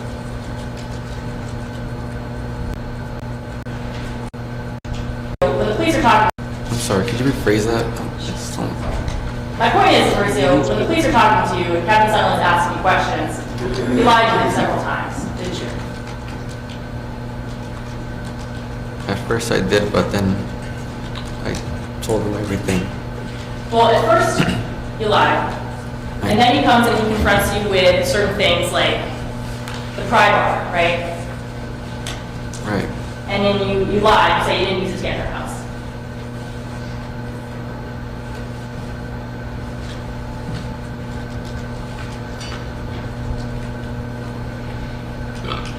Sorry. Did he just puke a little bit, or did he just? Sounded like. So Detective Sutherland asked you some questions, right? You lied to him several times, right? Yes. You lied about coming at 11, right? You just said that 2 minutes ago. Yeah. You lied about coming at 11, Yes. right? I did lie about that. Okay, you lied about not using the priority to get in, right? I did. You lied about the last time you came up to New Hampshire. You said the 10th, in reality, it was the 20th, right? I did, but on that day I didn't know what to say. Honestly, I was confused. You asked specifically about stealing the keys to make a copy, and you lied about that, right? Yes. When asked how you got in, you said that the door was simply open, and that was a lie, right? Yes. And when you asked about the tile device that was found, you said it was for your keys, and that was a lie, right? Yes. It was only after Matt Moreau came into that interview and confronted you with things that he found that you actually admitted to any of that, right?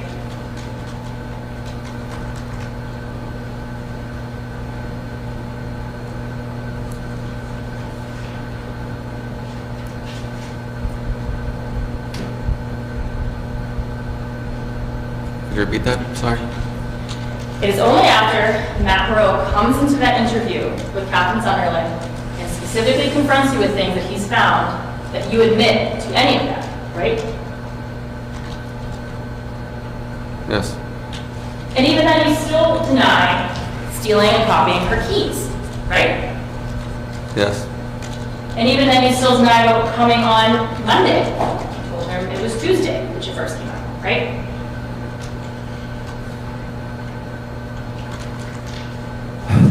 Yes, but I don't say during that time, I was confused. I hadn't slept at all. I was tired. Things like the keys, you only admitted to after they came back and said, we tested this in the door, it's the key, right? Yes. Fair to say that you only admitted to things when you were confronted with direct evidence to the contrary, right? Yes. And isn't it fair to say that you have lied about just about every aspect of this investigation at some point or another?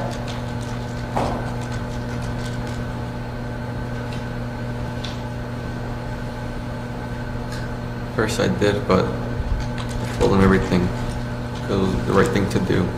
Well, you still didn't tell them about the January 20th burglary, so you really didn't tell them about everything, did you? I told you I can't remember that much from those days. I can't remember that much from those days.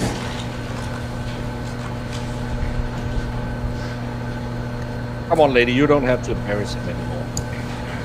You're not gonna get And isn't it me. fair to say that when you're in the station and you're lying over and over and over again, and you're only admitting to things you basically have to admit to, you're doing it because you don't want to get in trouble.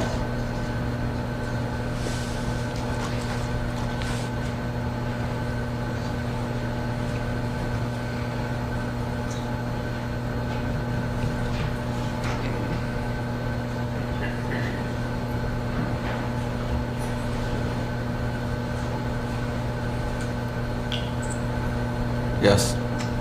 Mauricio, I don't have any further questions for you. Thank you. Any redirect? Yes, sir. How you doing, Mr. Yeah, Scared? Lynn, he's Yes, you okay? embarrassed. Kind of. You want some water? I'm okay.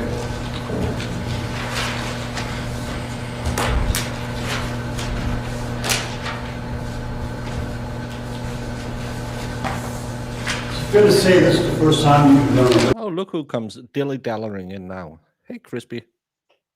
Hi, Crispy. Someone is on boss time. Hey. Yeah, I'm just saying. Yeah. Yes. Objection, elements. Overruled. Go ahead. Yes. How's it feel facing all these folks and talking about these intimate details of your sex life? Feel uncomfortable?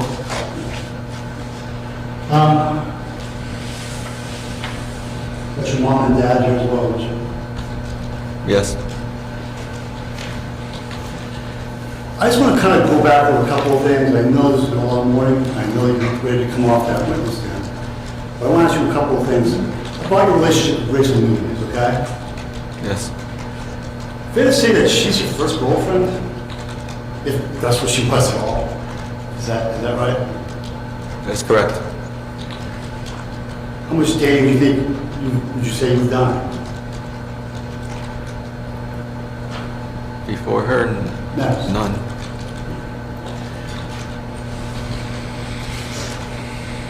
You were pretty happy to be in a relationship with Rachel, weren't you? Yes. And she would tell you from time to time, we're in a relationship, right? Objection. Leading. Yes, I'll try. All right. What, if anything, did Rachel say to you about the nature of your relationship with her? Was it always the same thing? Would you move around? Tell us what she was telling you about your relationship.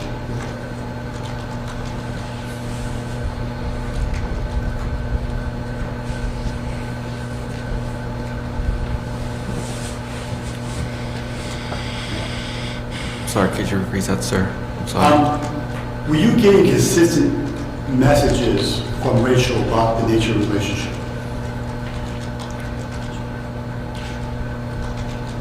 Mostly, it was.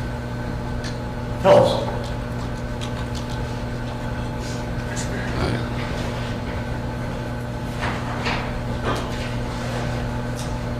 It was.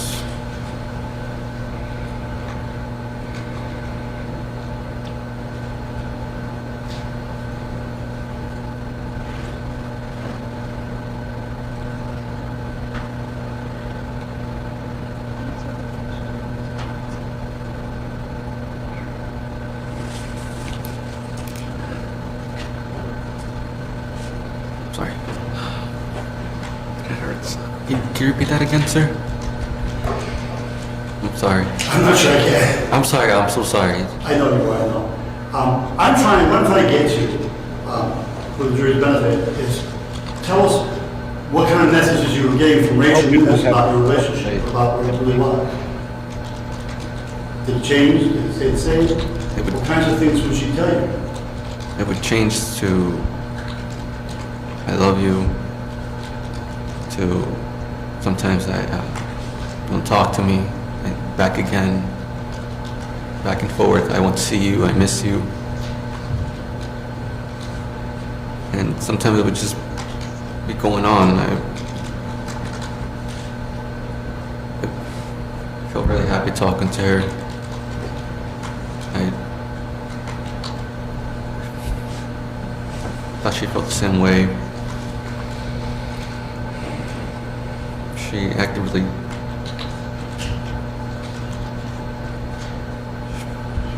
She's pretty nice and she's pretty funny when I talk to her. And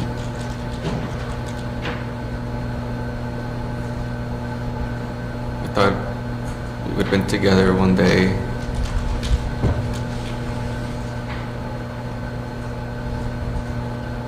But it was always going back and forth.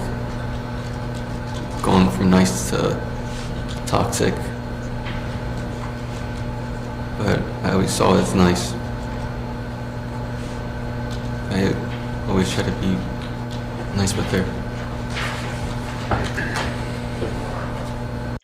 If this is your, because you did it on FaceTime, so it's not sexting, but if this is how you, hey, what do you want to do to me?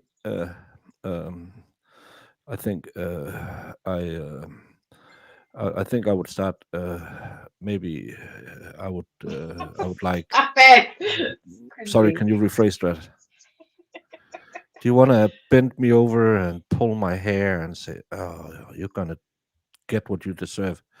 In what direction?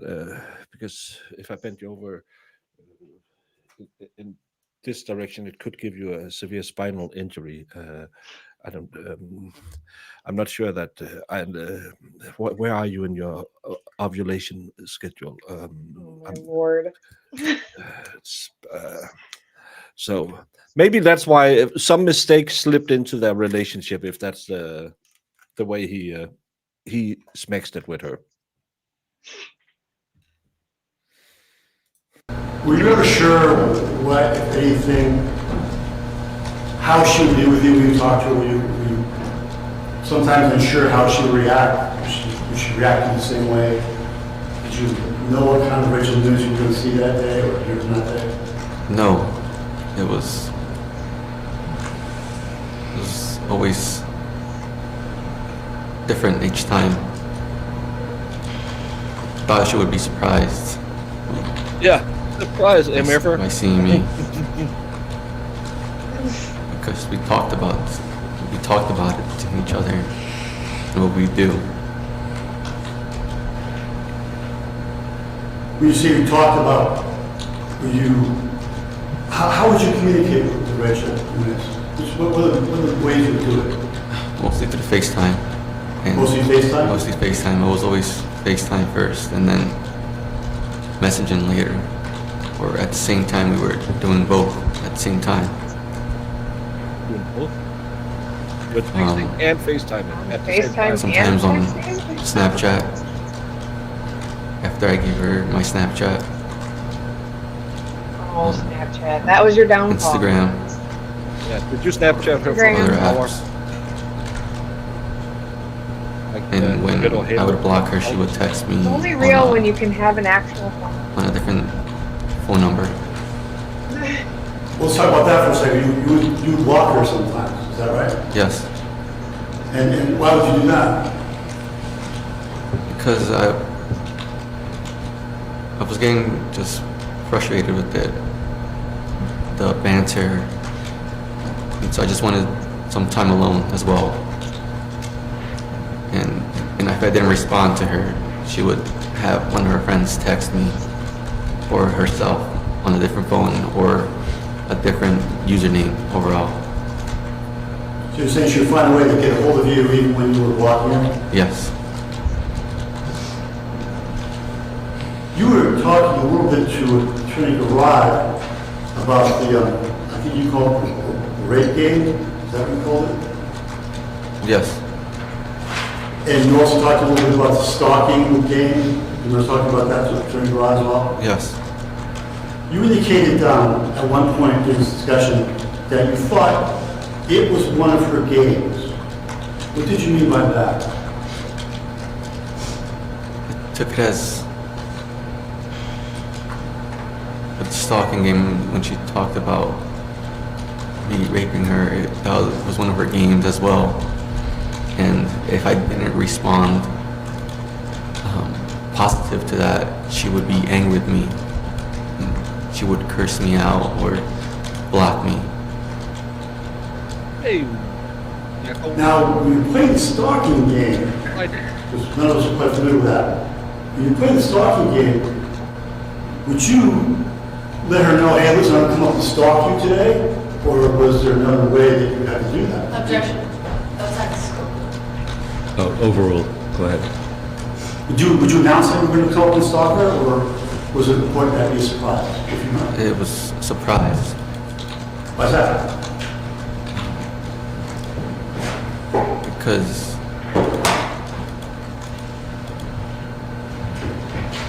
stalking is when someone doesn't know when you're there and you're just observing them.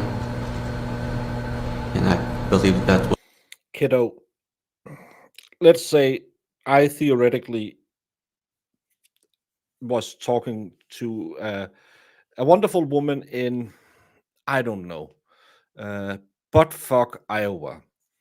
That's right next to the dome where Australia's in. And she's like, oh, Baker man, I would love is if you surprised me and you gave me breakfast in bed. I would probably get shot if I took a plane over there, bought some flour and yeast, and stood in her kitchen.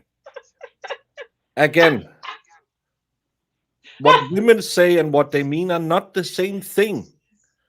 You can have these fantasies, but don't think, yeah, she's going to be real happy if she wakes up with me next to her in bed, looking at her, filming her with JJ. I could just imagine myself like just dead asleep like I normally am, and that happened. Jesus Christ! it's it's I didn't mean right now. Get no. out. I'm ovulating right now. Can you get out of the house? I don't know what ovulating Just is. Is imagine. it like chicken when they're sitting on an egg or something? I don't know. I'm not really sure what it is either. Uh,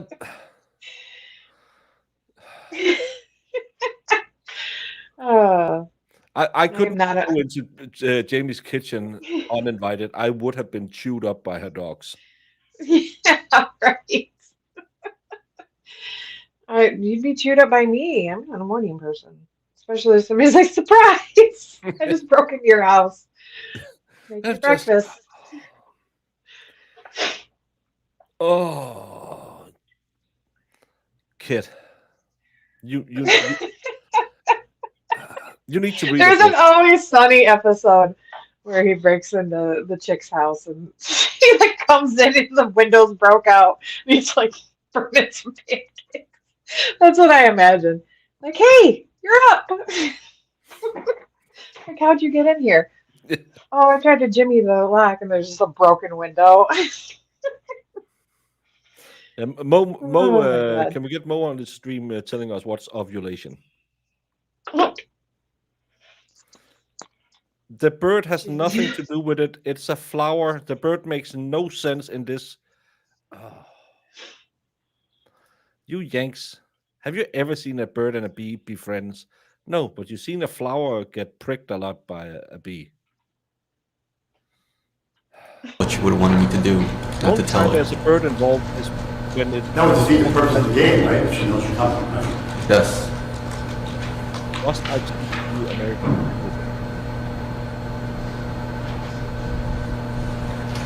Can you tell me the sorts of things that she would say to you that made you think that she wanted to stop? Was she explicit about that, or did she say other things?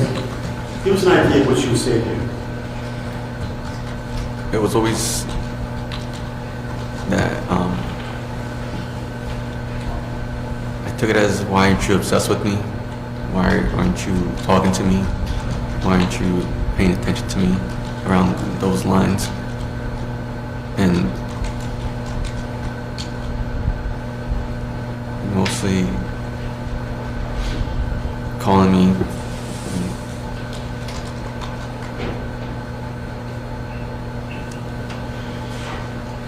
and asking me, telling me that I want to stalk her.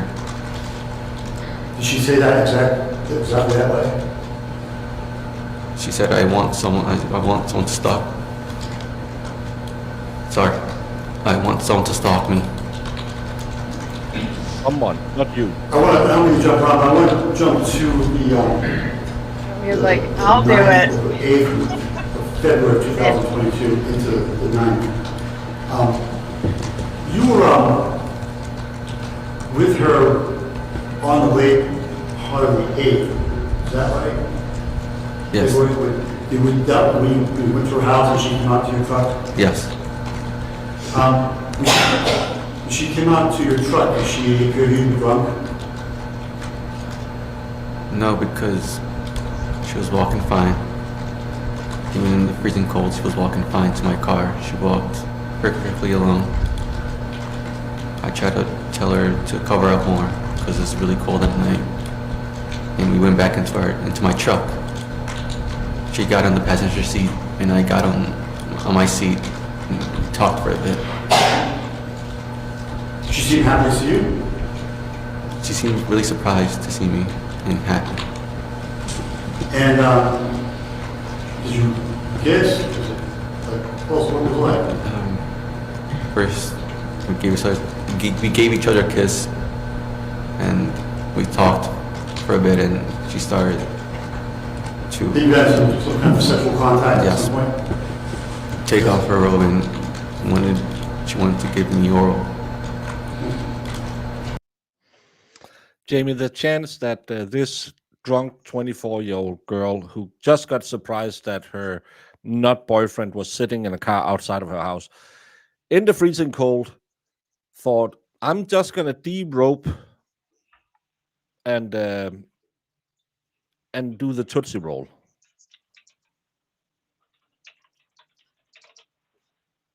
I I I don't believe that story to be quite true. You I women, you're do. cold everywhere. At I least you know, would have but put a blanket on or something. There's not a lot of Swaysha going around tonight.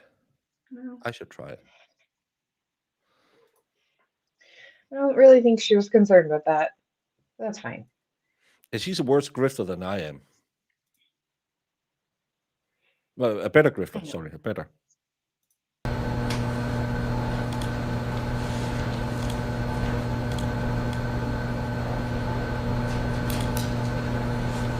He had blankets in the back. On the times, now, it sounds like you were up roughly a total of 6 times. Is that roughly it? Yes. And out of those 2 times, she only saw you in person face to face twice, is that right? Yes. And I guess it was one of those times she actually waved at you from the window, was that, you remember that time? Yes. Which time was that? if you- Look at Big Dick Brandon slapping down 98% Swaysha.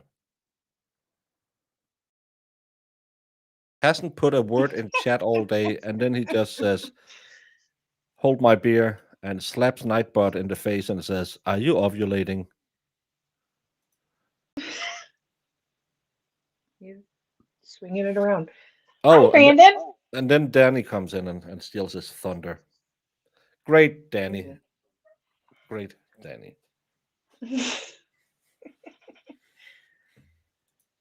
It's like, Jamie, you are just trying to push him into the ocean.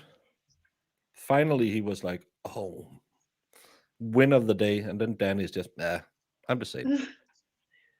Hey, I'm trying to keep his head above water. Yeah, I'm and a good Danny is friend. just tiptoeing on top of it to try and get it under.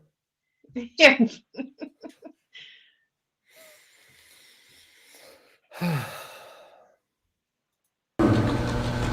Between January 10th to Come on, kid. So that would have been in the Summerford house. yes. Tell us how that happened. How did you happen to see her and have her wave at you? I wasn't. Walking, you drive? I drove there, and I told her outside, and she said she didn't want to come out because she wasn't looking nice, and she said, "I'll just wave hi to you," and I said, "Okay, I will," and she did, and I left. And Sometimes when you come up unannounced, it's fair to say that she seemed to be angry with you for coming up. At first, yes, but then she would find it exciting because she wanted to see me.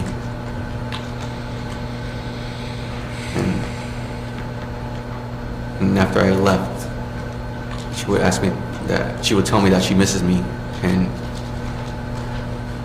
wants to see me.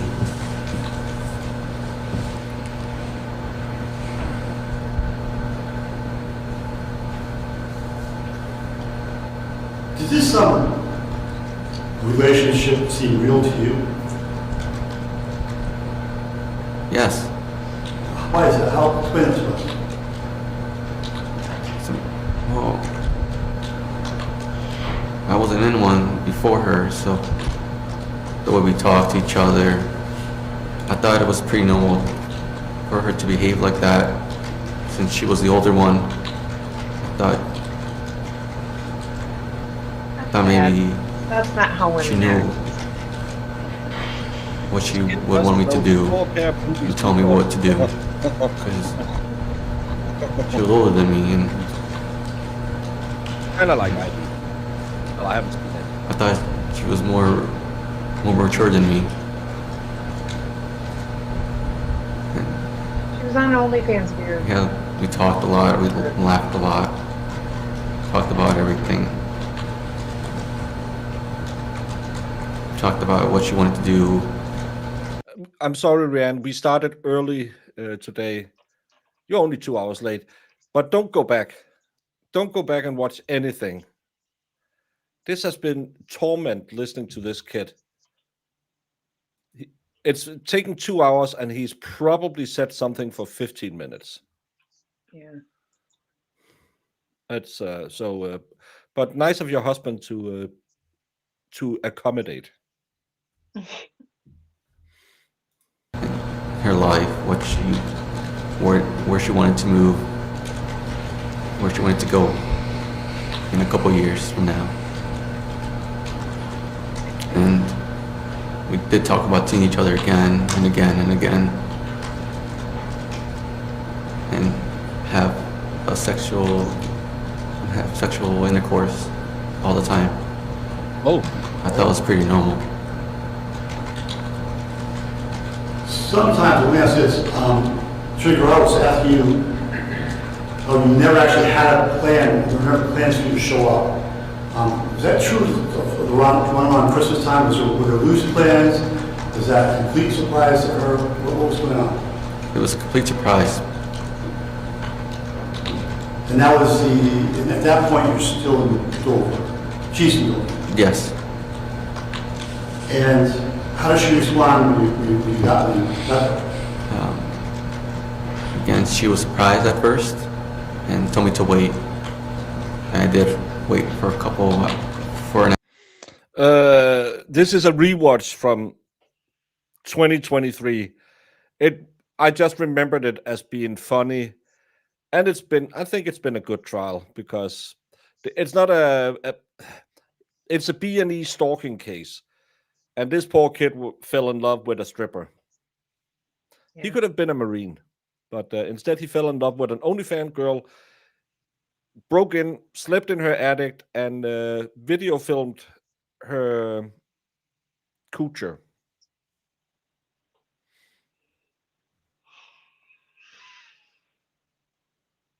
Yeah.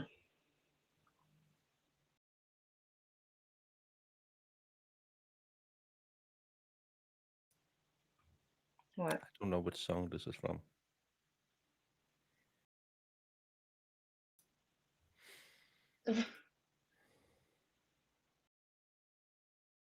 hour and a half. Well, it's not that hard. Yeah. Oh, I don't know if it's audio. Do you mean believe the case has been really easy?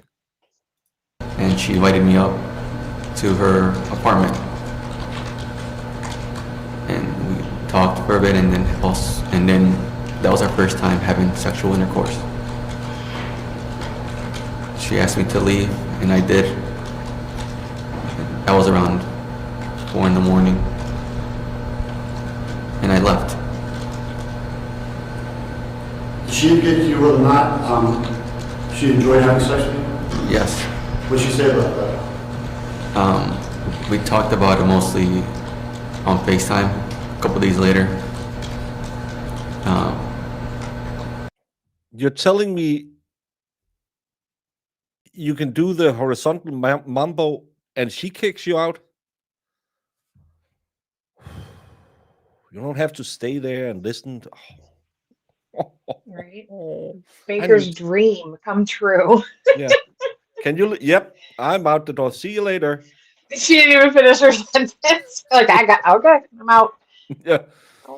Oh, I'm putting on my can socks you already. go in the kitchen and get me something to drink? Can you go out? You're already slamming the door. Yeah, I'm just tossing a Dr. Pepper can into the bedroom. See you later. Oh my lord. I had asked her how was she after. She said it was really nice, that she liked it, and she wishes to do it again at some point. And That made you happy. yeah, I did. You were waiting to hear that, weren't you?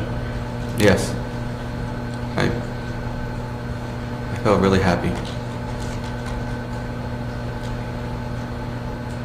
When you found yourself facing the police officers, I want to talk about that. Attorney Dorado wants to talk about whether or not you're forthcoming with the police right away. It appears that you weren't forthcoming with the police right away. Is that fair? At first I wasn't. I lied. Um, I lied at first.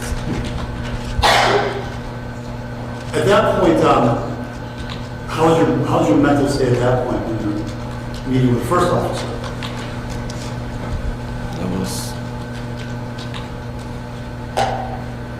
I was just trying to go home, get some rest, and eat something. It was cold. I was just wearing a hoodie and a shirt and just sweatpants. And that's when you talked to Sergeant Lefebvre, is that right? She's the first one? Yeah, she was the first one. Was that a relatively quick interview, or did that go a little bit longer? It was quick. Who would you say the longest interview was with? With Detective Sutherland and Officer, I forgot his name, sorry. Harold? Barrel. And how long did that interview last? It lasted 2 hours, but it felt like a day for me. Was it non-stop interview, or would they leave you in the room by yourself for periods of time? They left me in the room, I think, twice on each time, or once on each time. And is that the point when they came in and said, we think you should write an apology letter? Is it during one of those times? It was during with Detective Sutherland. He asked me to write a letter of apology.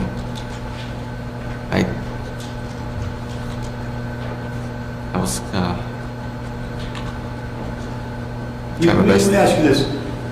You decided not to share with Captain Sutherland or any of the police the stalking game.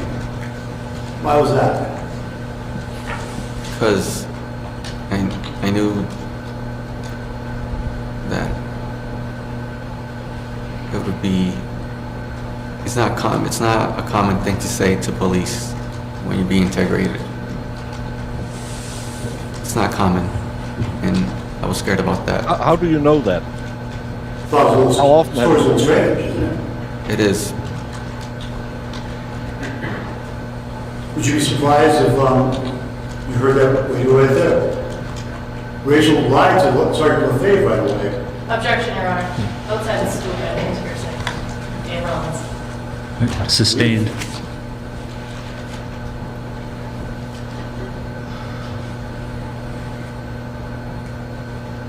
Madam Warner? Yes.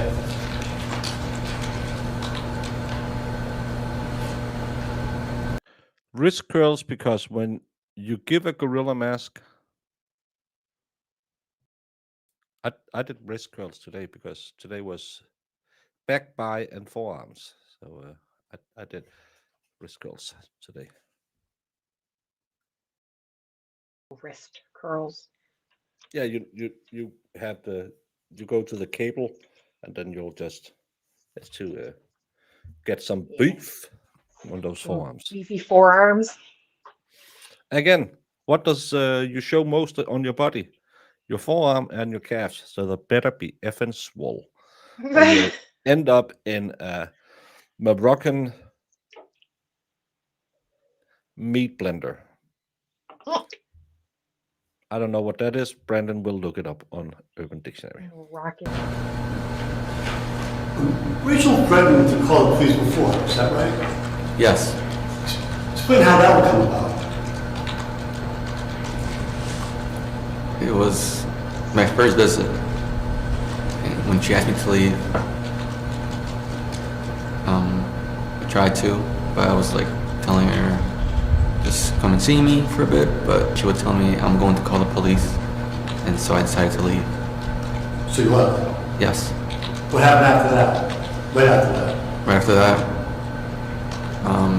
That should have been your red driving flag too, dude. She's called the police on you. Yeah.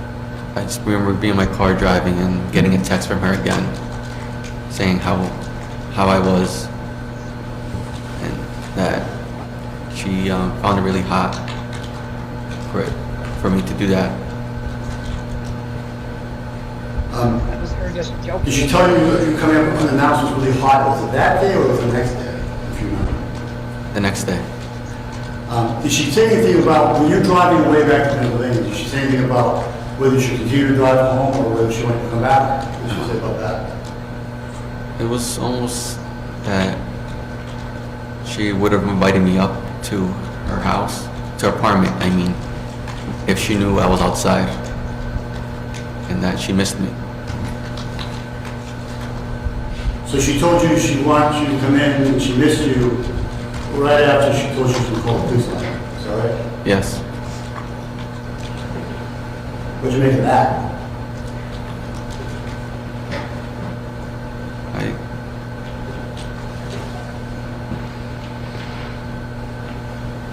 I was scared, of course, I was scared, so that's why I left. What I'm asking you is, what did you make of, I understand that you were scared because the police might be called, that's why you left. Yeah. But then she, as I understand her testimony, she also said, well, now, now I'd like to see you, I wish you were here, I miss you. What'd you make of that? She just told you she was going to call the police on you. What'd you make of her calling you, or texting you saying, I wish you were here? I was just confused by how she acted. I didn't know what to take from it. If she was serious or not, but mostly I thought she was serious about her seeing me again. But I think at the time I believe she lied about calling the police to make me go away. And I thought she regretted saying that to me. At that point, have you talked about the obsession of the stalking game? Yes. Roughly when did that start talking? When did you start talking to her? She started talking to you about this obsession game, the stalking game, that kind of stuff? During end of October and mostly through November. So right away. Right? You started texting with her in October, right? Yes. As I understand this morning, you also started to talk to her right away on FaceTime, that kind of thing right away. Yes. So the message that you got about wanting you to be obsessed with her happened in October, is that what you're saying? Yes. Sounds like you just revised this. You still have to go for the questions. Actually, then one more, Yes.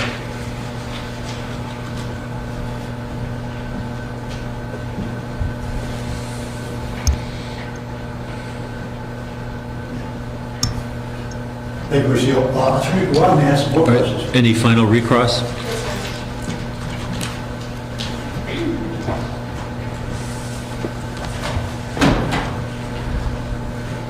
You're talking about, this is now on December 7th when Rachel was really upset that you just came up and surprised her at her apartment, right? Yes. And then you said that you had driven away and you were about halfway home and she says something like, I guess changes her tune a bit, right? I've ever heard you that might have something to do with the $500 you left on her car? No, because at the time she had a broken windshield. I had left it for her to repair it. So it never occurred to you that she might just be interested in the money? No.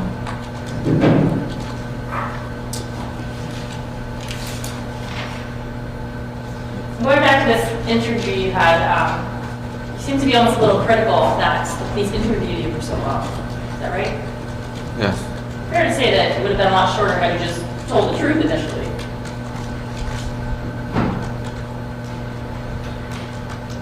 I just didn't know how to get around it, saying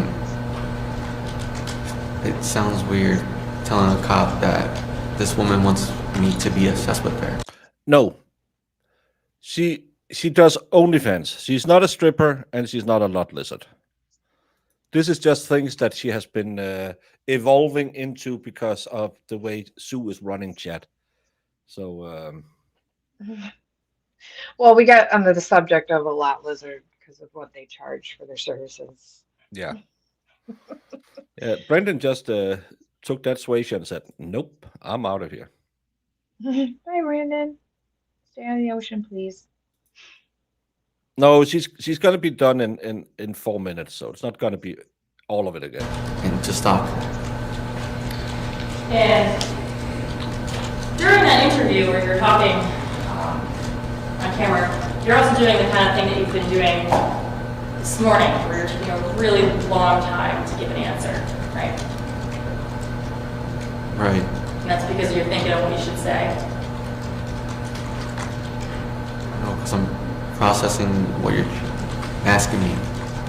I want to give my best answer for you and the right answer. And fair to say that the interview would have been a lot shorter had you not done that as well.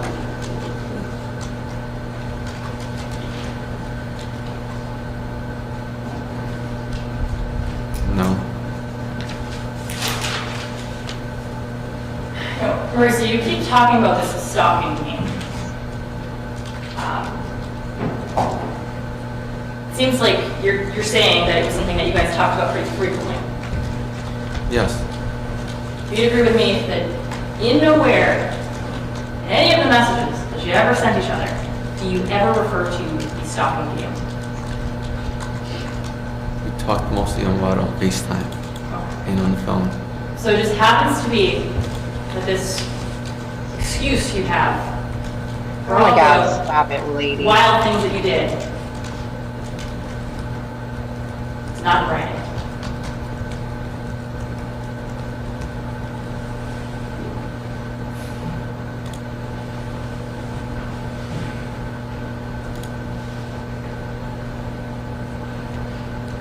It's not an excuse. You're saying it's not an excuse? No, she wanted me To me, that sounds like an excuse, Mauricio. Objection, argumentative. Sustained, jury will disregard.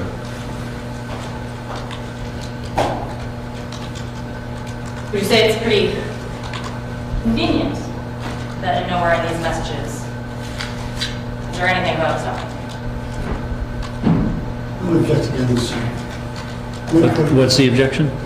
I think it's argumentative. Overruled. Go ahead.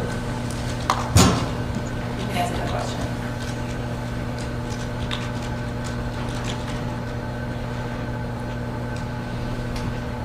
She wanted me to be her stalker. I'm sorry, I didn't hear you. She wanted me to be her stalker. She wanted you to be her stalker, and yet nowhere in any of these messages does she ever say that. They don't necessarily have to be in messages. Not everybody is saying that stuff over text.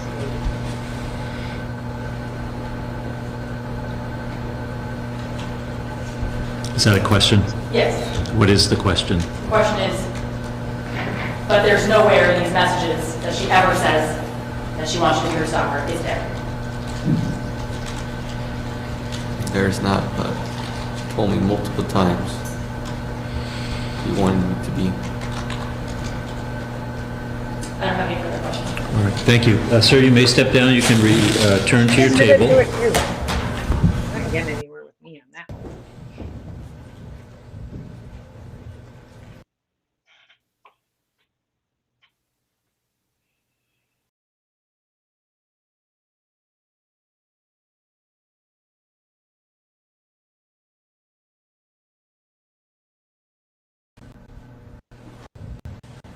Will be returned to you for One thing you can say for sure is probably not the best place to find your first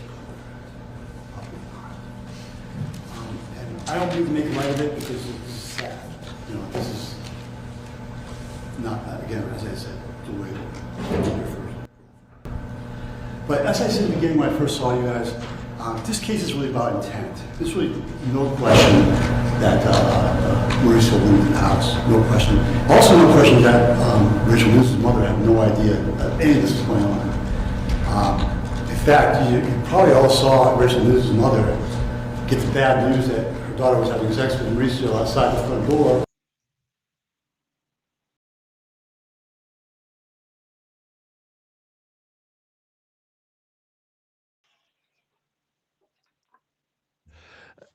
On Tuesdays, we do legs because if you're going to Lambada while giving her a Tijuana empanada, your calves better be effing swole. So, word of the day, Tijuana, Tijuana, Empanada. Don't. Urban Dictionary.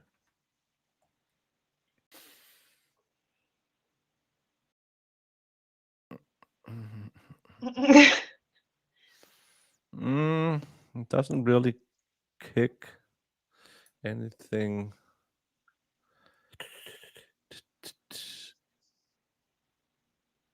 Mm-hmm. I don't have a Tijuana empanada.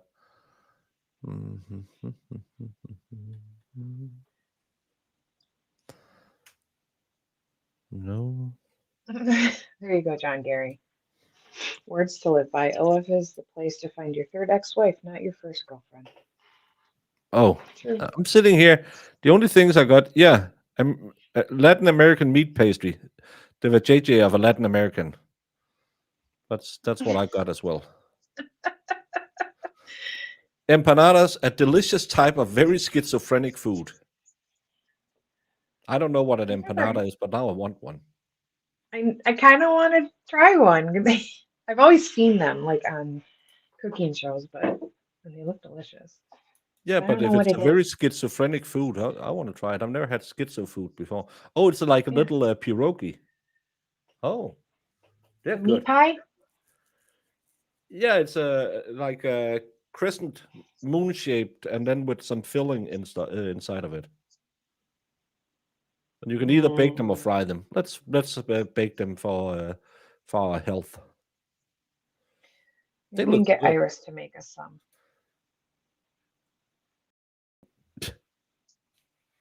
She'll We should clean, make but she some doesn't make. Iris. I didn't get any Mexican food. She made me some like taquito things were freaking delicious. Filled up my freezer with them when she left. It gave me a right. What did you give me? Other than a burning pea.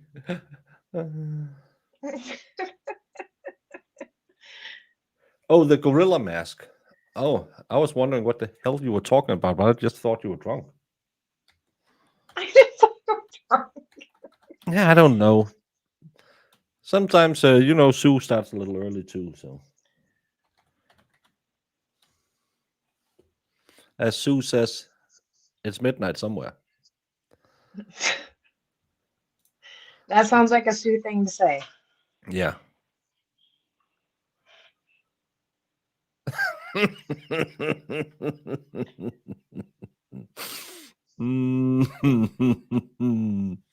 Gorilla masks aren't funny. I know what that is.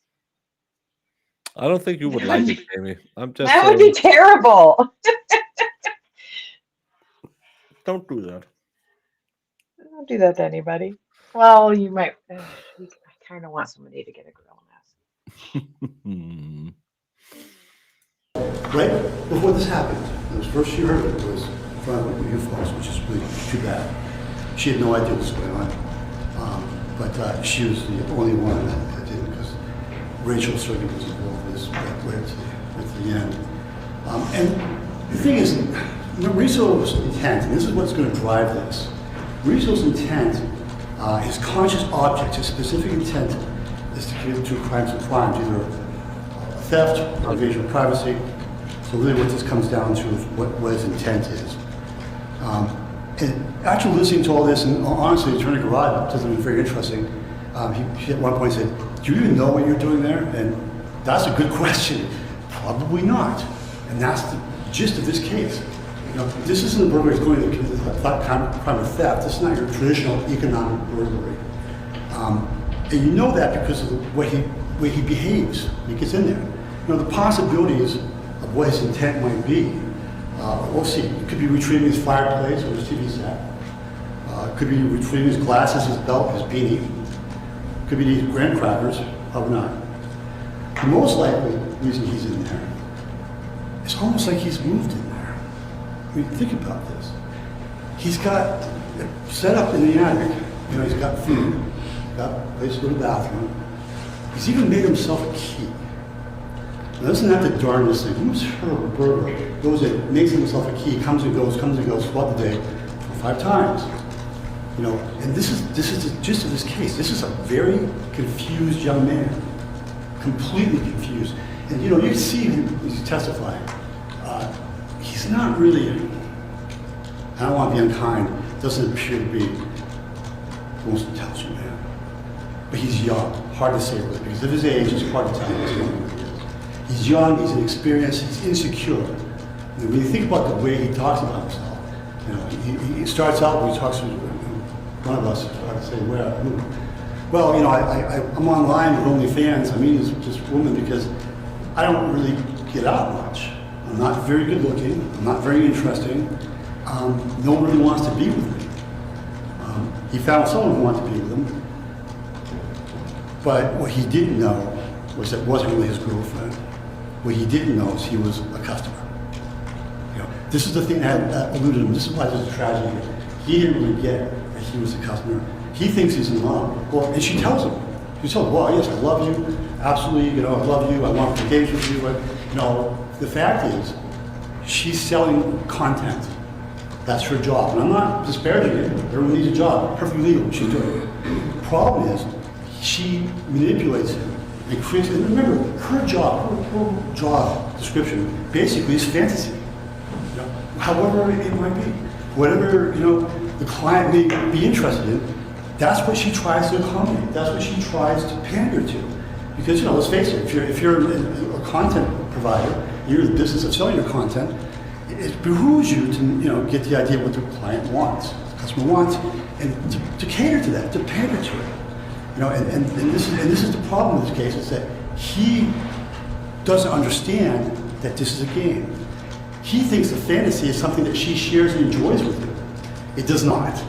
You know, this is all made up and contrived in her demeanor and her presentation to Mauricio.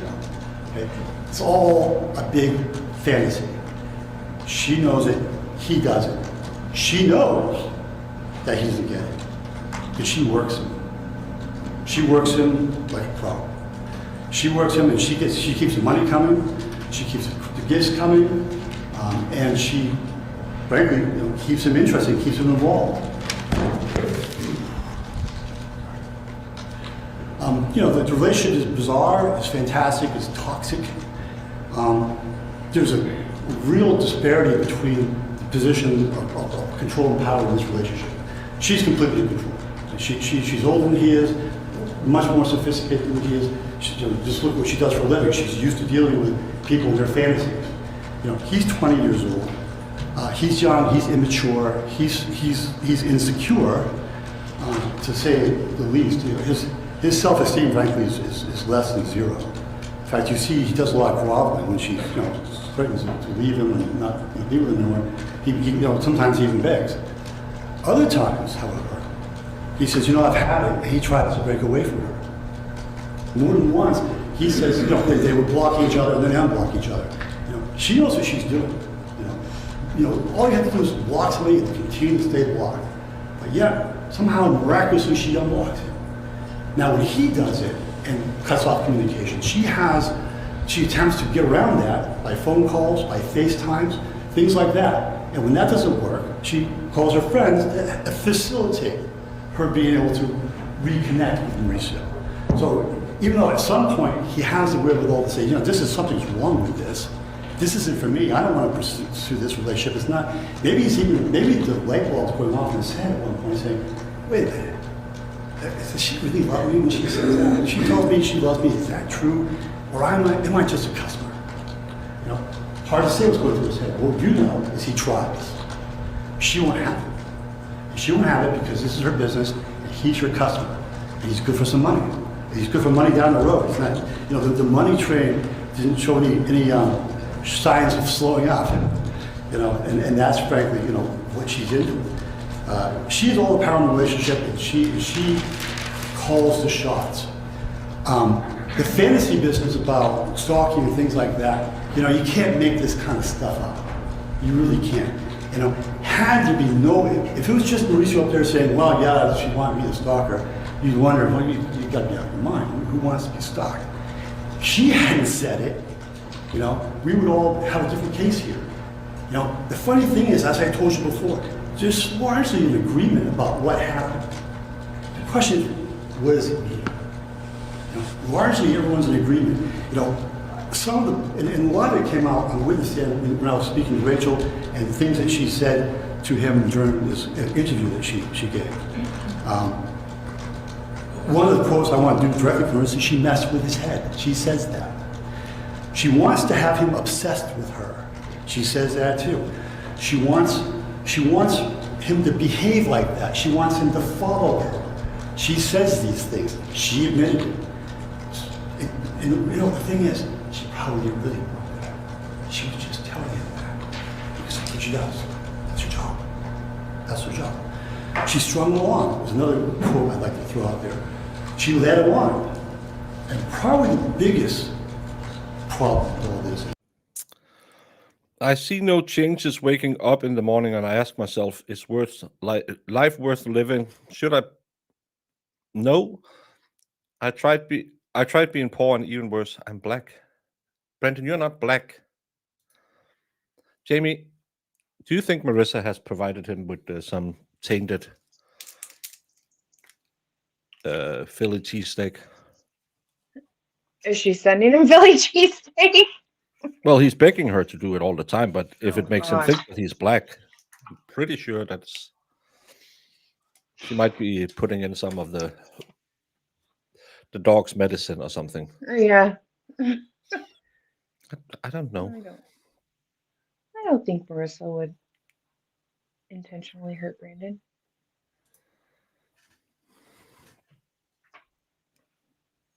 What's going on, Brandon? You all right, buddy? Yeah. Don't eat what Marissa sends to you. Yeah. Don't eat random packages somebody sends you. No. Even if it doesn't smell bad, it's probably bad. She keeps telling him that she loves him. That's the biggest and probably the unkindest thing about this. You know, there's a relationship here, there's no question about it, but it's not love. You know, the tragedy is that she knows it, he does not. She knows it, he does not. He was deceived and he couldn't form the intent that the state thinks you should find him guilty of. He can't form the intent because he didn't have the facts. He didn't have the facts. He didn't realize this wasn't wanted. She was telling him it was. He's ready to believe it because this is all he has. He has no other relationship. This is his first one. He's ready to believe her when she tells him that. The difference between a trespass and verbally, folks, is really intent. The question is, what was his intent when he goes in that house? You can look at a number of different things. I suggest you look at everything. You know, like I said, he talks about going in to get his glasses, stuff like that, the TV set, stuff like that. The fact is, Tate's absolutely right. He really doesn't make any effort whatsoever. And that's because his intent really is to live there and stay there and be close to the object of his desire. He wants to be with her. And it's comforting to him that she's right downstairs. You know, he's in and out of that. It's almost like he's sold himself that this is a relationship and he's a roommate. You know, he makes himself a key. You know, he's not charged with doing that, but that's really what this is about. He wants access to Rachel. Okay? You know, could have been charged as you know, entering with the purpose of committing the crime of stalking. The fact is, she's told him that she wishes to be stalked. This is part of a game that they play.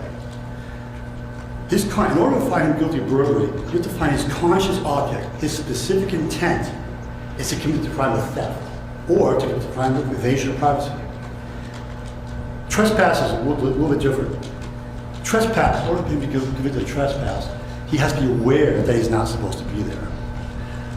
That is more of a fit because, as I said to you folks before, Rachel's mother wasn't in on it. No, Rachel was, not her mom. What's interesting about this case is the only words I know in American Sign Language is, I think it's not appropriate. I don't know why I know that word. Rachel told him before that if you don't get out of here, we call the cops. She said that more than once. She said that on the evening that Mauricio encountered the police fighter. Remember? She actually texts him. Now, this is a woman who says, I'm terrified, terrified, terrified, but the fact is, she says in a text message, are you here? If you're here, you get out of here, or I'm gonna call the cops. I know you're here, I know you're here. She's not spending time on 911 saying, help me, help me, help me. She's saying, get out of here. She's saying, get out of here. And if he had, he may not be here, because this is a cycle with her. She says, get out of here, get out of here, get out of here. And if he had gotten out of here, it was on his way back to Pennsylvania, odds are that the next text he would have gotten was, I've changed my mind, I love you, I want you to come back. Because he does that. Attorney Gawad talks about, well, all this stuff, it's not in writing. It's just stalking game, it's not in writing. Actually, it is. There are some things that aren't. I remember when he's there in December, and she finds him there, and she yells at him and says, get out of here, get out of here, get out of here. On the way back, she writes to him saying, I didn't mean, I miss you, I do want to see you. I wish you were here. I love you. The next day, she says, I don't want you to ever come up here unannounced again, but it was a little hot. It was a little hot. That's a difficult thing to reconcile with, she's a victim of stalking. She cultivated the stalking story. This is part of the fantasy that they were playing together. And again, like I said, the problem is he doesn't know it. This is something she's contrived. He doesn't know that he's actually a customer. But again, Rachel's mother wasn't knowing. Rachel Nunez lies repeatedly. Mauricio isn't truthful with the police either. And that's not entirely a shock.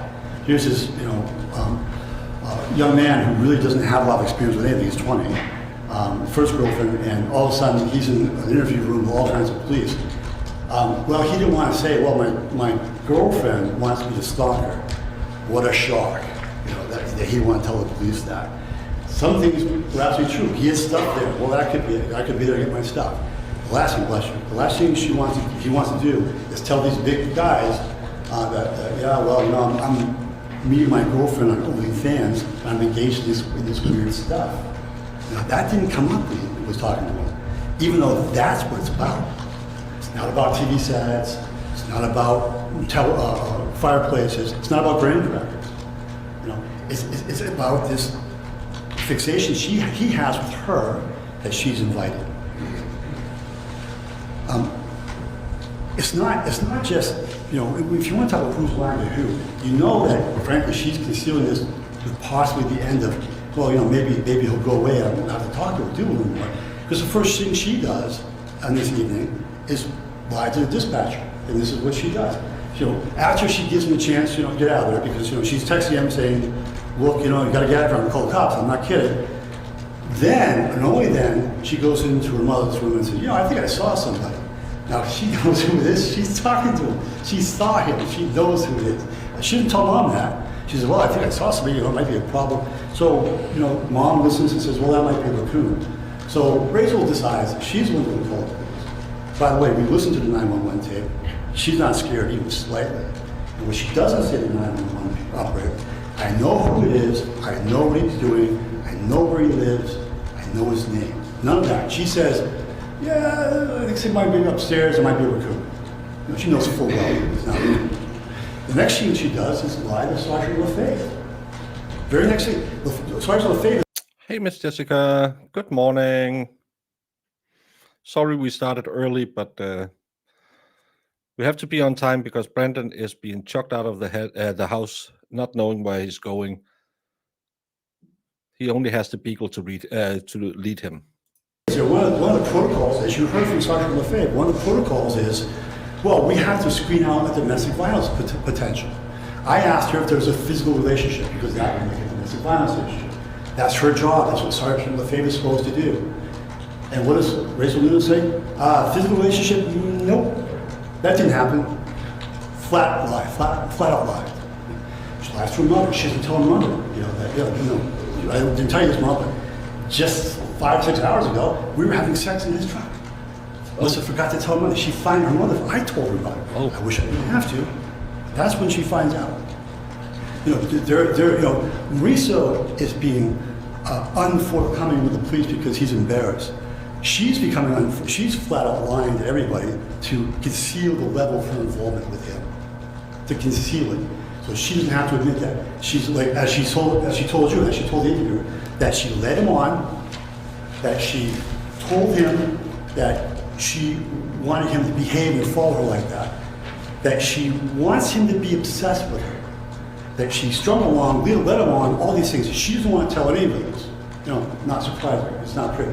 It takes. But that's what her motive is. Her motive is to get out of this as quickly as possible. Good morning. His reason he's being less than forthcoming is that, he's embarrassed. And think about that for a second. That makes sense, doesn't it? When you think about this. This is the love of his life, his first girlfriend. And he's going to tell these officers that, yeah, we've been on OnlyFans, and we have sex once, twice now, and that's nothing that he's anxious to tell them. And he has reason to be there beyond the stalking game, beyond the game itself. I think the line of the trial was when Attorney Garrod was cross-examining Mauricio. She was trying, and the interesting thing about the direct cross is it was exactly the same. He takes a long time, he's sort of plodding, sort of pedantic, takes his time, loses his train of thought, starts to cry. He was the same way with Attorney Garrod that he was with me. That's how he is. That's what he does. So when this is going on, Attorney Garrod is trying to get him to say, well, what were you doing in there? And you're going, was it the fireplace? Was it the graham crackers? Was it the TV set? And at one point she says, and this is perfect, she says, you weren't thinking at all, were you? That's for sure. And he says, yes, not thinking at all, not even a little bit. He is moving in there. And one of the other telling points in this trial was when he says, well, I got some stuff and then I went up to my room. And you may remember, because it was a kind of shock. I asked him, did you say your room? It's an odd thing to say, but not when you think about it. Not when you think about it. He was looking at it as his room. In his confused, sad, sex-addled mind, he believes that she's his girlfriend and he wants to be close to her. That's his purpose. That's his conscious object, is to go back up to his room until it's all blows over and he can be with Rachel again. That's what he meant. That was his object. Ladies and gentlemen, I appreciate your attention. Has been a lot of fun listening to about the OnlyFans stuff, but I appreciate you've done that. Thank you. Did you say it's been a lot of fun? Thank you. Attorney Garrod? Yeah. Oh my God, guy. Come on. Brendan says, if Marissa does not purchase and send me a Philly cheesesteak, Ocean, F it. Buy one and take a picture. Need proof of concept at this point. Marissa, you are the only thing standing between Brendan and the ocean. I'm sorry, Brendan, you're gonna get wet, and not in the fun way. Yeah. Because Marissa is probably, nah, I can't be bothered.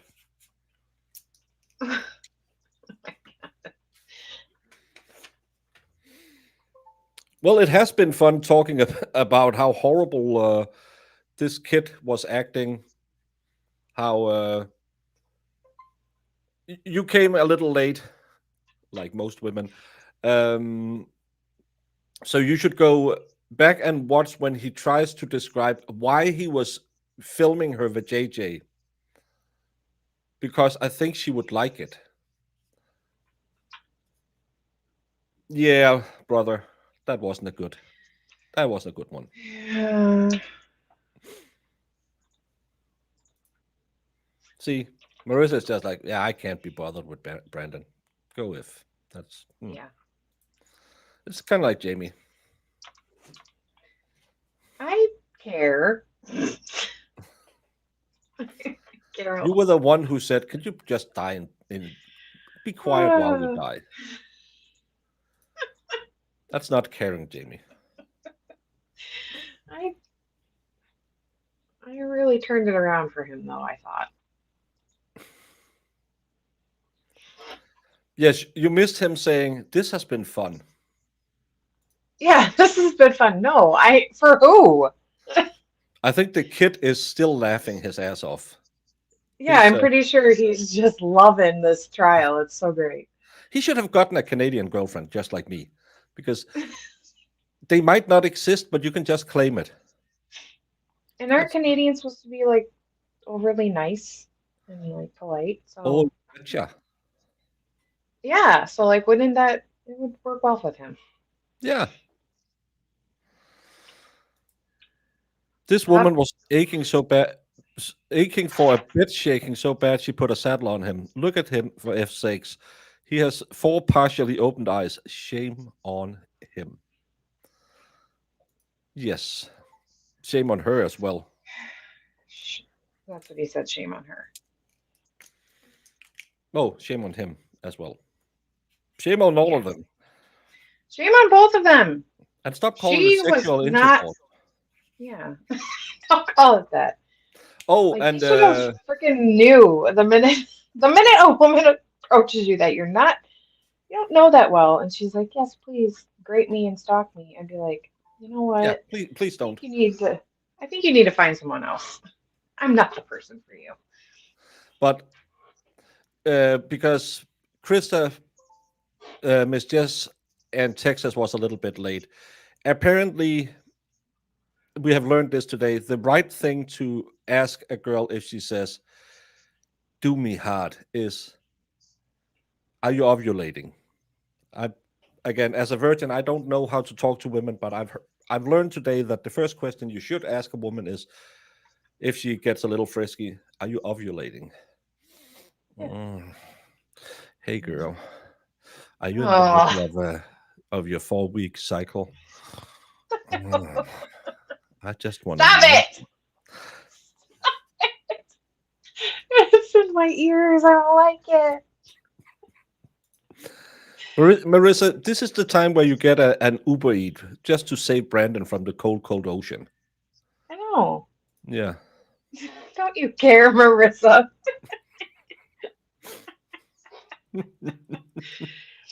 Oh man, I even laughed at myself with that one. Yeah, when he said, "This has been fun," I don't think so, especially because this guy has less game than I have, and I have no game. So I'm thinking him and Brian Higgins are probably writing how to date books. Well, are you ovulating? Oh God. No, I'm in menopause. What are you talking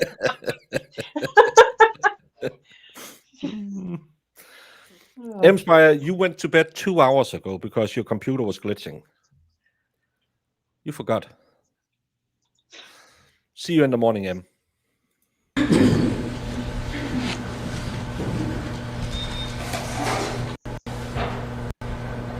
defendant was a man obsessed. Sounds like you must agree on it. But it's also very clear in looking at the evidence. There's nothing less than an unhealthy obsession that will lead someone to drive 350 miles for 5 hours to break into someone's house 4 times over the course of 3 days, sneaking in and out of their room, taking photos of their genitals, and urinating in a cup in the attic. And while the defendant can try to say that he thought in his mind that he and Rachel were together to give some sort of excuse, it was very clear, and it was very clear to him that that wasn't the case, that these feelings, whatever they were almost entirely one-sided. Yes, Rachel may have been saying things to lead you on, to make you think that they might have been in some sort of relationship, but the fact of the matter is that only one of them was sending gifts. Only one of them was leaving. Only one of them was driving to see the other one. The defendant didn't think that they were in a relationship, and he said as much to 2 different police officers who specifically asked him. He said, well, it was always this really kind of complicated on-again, off-again thing. The defendant had a compulsion to be with Rachel Nunez. The extremes that he went to, like breaking in, stealing her underwear, prying open her windows, were not done because it was something that he thought that she wanted. They were done because he had to feed his obsession with her. And I'm not missing. You came in and said it's been fun. What else did you say? What did I miss? I don't see everything. I don't know. See? You asked. I miss what you're saying. Jemima, are you in Chicago? I don't know what. You know, I appreciate when you come in here and yell at me. It feels just like home. Well, I have Jamie here today, so I don't need extra yelling, but oh, you haven't been late. I just didn't see you in chat. That's why I said you were late. Satisfy this compulsion to be around her and to be around her things, to know more about her, because he wasn't going to let something like her own free will stop him from being in her life. And we know that these break-ins learn some sort of game, stalking game that he keeps referring to. And we know that because in the hundreds of pages of text messages, it is never once referred to or mentioned. These break-ins were about the defendant trying to regain control over something that he could not control, that was out of his control. And that becomes clear when you consider what is going on in this relationship at the times that he's breaking into the house. On both January 20th and February 7th, the defendant broke into Rachel's home at a time when she had broken off contact with him. So let's look at those. You want to take that first break in January 20th, which I asked Maybe. about. Remember, at that point he had come up to see Rachel 4 different times. He had come up on the 6th, 7th for an unannounced visit, and he was turned away without any sort of face-to-face. He came up on December 12th, another unannounced visit, this time because he was concerned that she was going out to drink with her friends. Once again, he's turned away with no sort of face-to-face. On December 22nd, he comes up. They spend an hour and a half together and had sex. And then finally, on January 10th through the 13th, he comes up unannounced, and for 3 days, he makes efforts to try to see Rachel and get him to meet with her. And he leaves without getting any sort of face-to-face. And what do you have there? Well, we went through those text messages with the defendant. This fighting, this we need to be done. This is too much for me. I want this to be over. And you have a break in them speaking, where she says, I'm blocking you now. And after he's turned away, after trying for 3 days to have any sort of contact with her, what is he doing 2 days after that while they're not talking? He's looking at burglary tools. He is looking at burglary tools because he's already planning to break into her house because she's cut off contact with him. On January 19th, she reaches out to him because she's concerned that he killed himself, but then says, now that I know you're okay, I'm going to block you again. We can't be doing this. And he says, okay, goodbye. After he says that, what does he do? He drives up to Somersworth and breaks in her back barn and comes and looks at her belongings. He does this because she had cut off contact with him and he was upset, and he needed to feed his obsession to be close to her and to be close to her things.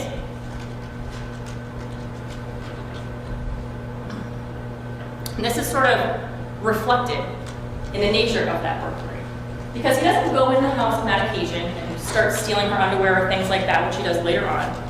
But he rifles through her childhood memories. And he does this in an effort to feel closer to her. Very odd thing to do, right? What guy cares about poetry that a girl wrote when she was in 6th grade? Well, somebody that's clearly very obsessed with her, that needs to get whatever he can. And that's what he's doing on that occasion. Going through her childhood memories because he is so desperate.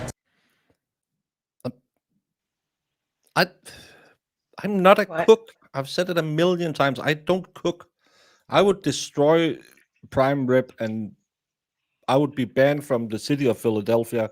You would hate me, and Marissa would send out a Venezuelan hit squad on me. That's, yeah. To be with her, he will take literally anything he could get.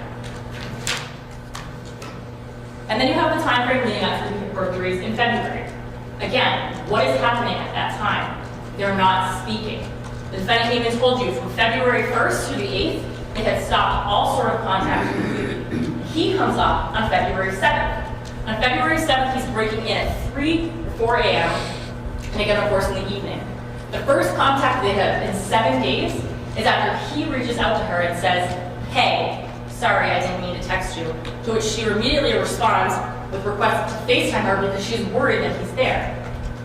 Again, in the context of this break-in, they are not together, they are not speaking, and he's upset about that, and he needs to do what he needs to do in order to feel closer to Rachel.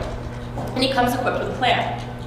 Literally a list of ways that he can feel close to her, to be in her life, to know what she's doing, because again, if she's not going to tell him of his own free will, he's going to do it without and take things without her knowledge.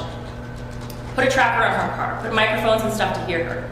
He wants to know exactly what she's doing, where she's going, and who she's talking to. And not just a list, he comes with tools. He had looked at lock-picking tools, and now he's running 2 different pry bars in order to break into her home. And you keep in mind, folks, that he had 5... Is that the meat they use in a cheesesteak, prime rib or ribeye, and sharp provolone? What type of onions, though?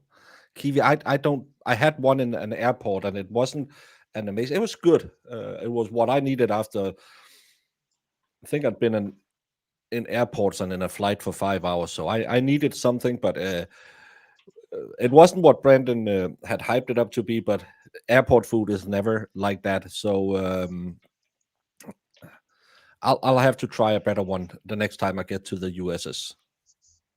Yeah, you have to go to a real place. Yeah. Can you oh, now we have 2 women with connections to Venezuela. Marissa's cleaner and Miss Jess was born there. I might be in trouble.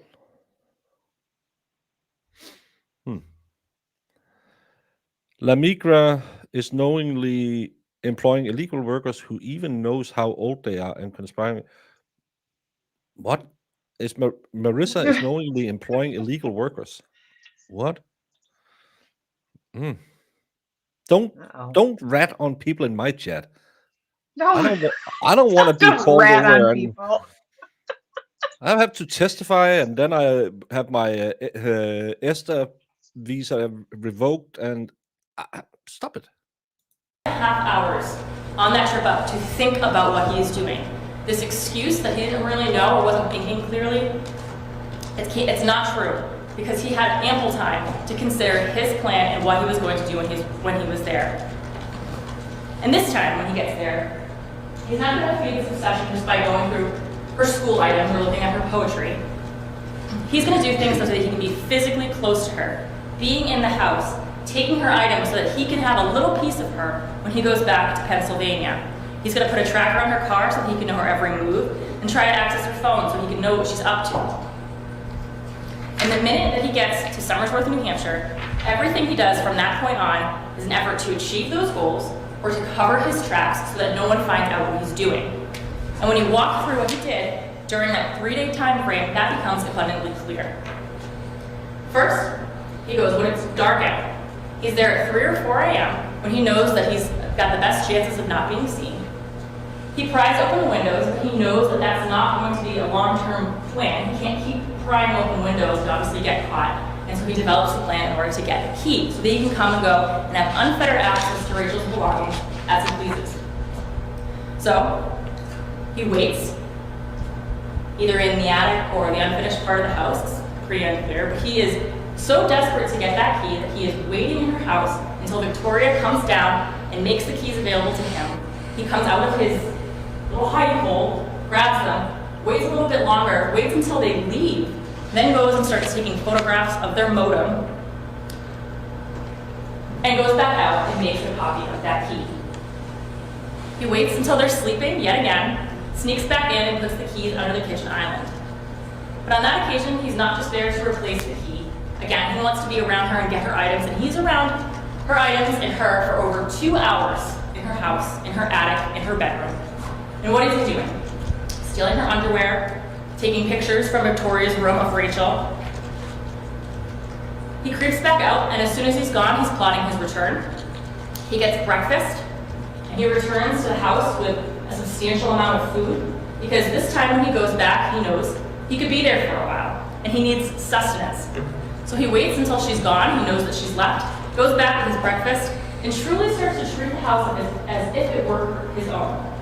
Wandering around, taking photographs of her bedroom, videos of the hallway, again, so that he can go back to Pennsylvania, and he can look back through this and feel closer to Rachel, and he can look at what her house looks like and imagine himself there. He takes, on that occasion, the red... No, he stole 5 pair of his, well, 5 total undergarments thingies. But we were never shown what it was, but apparently some of it was bikini bottoms and some of it was panties.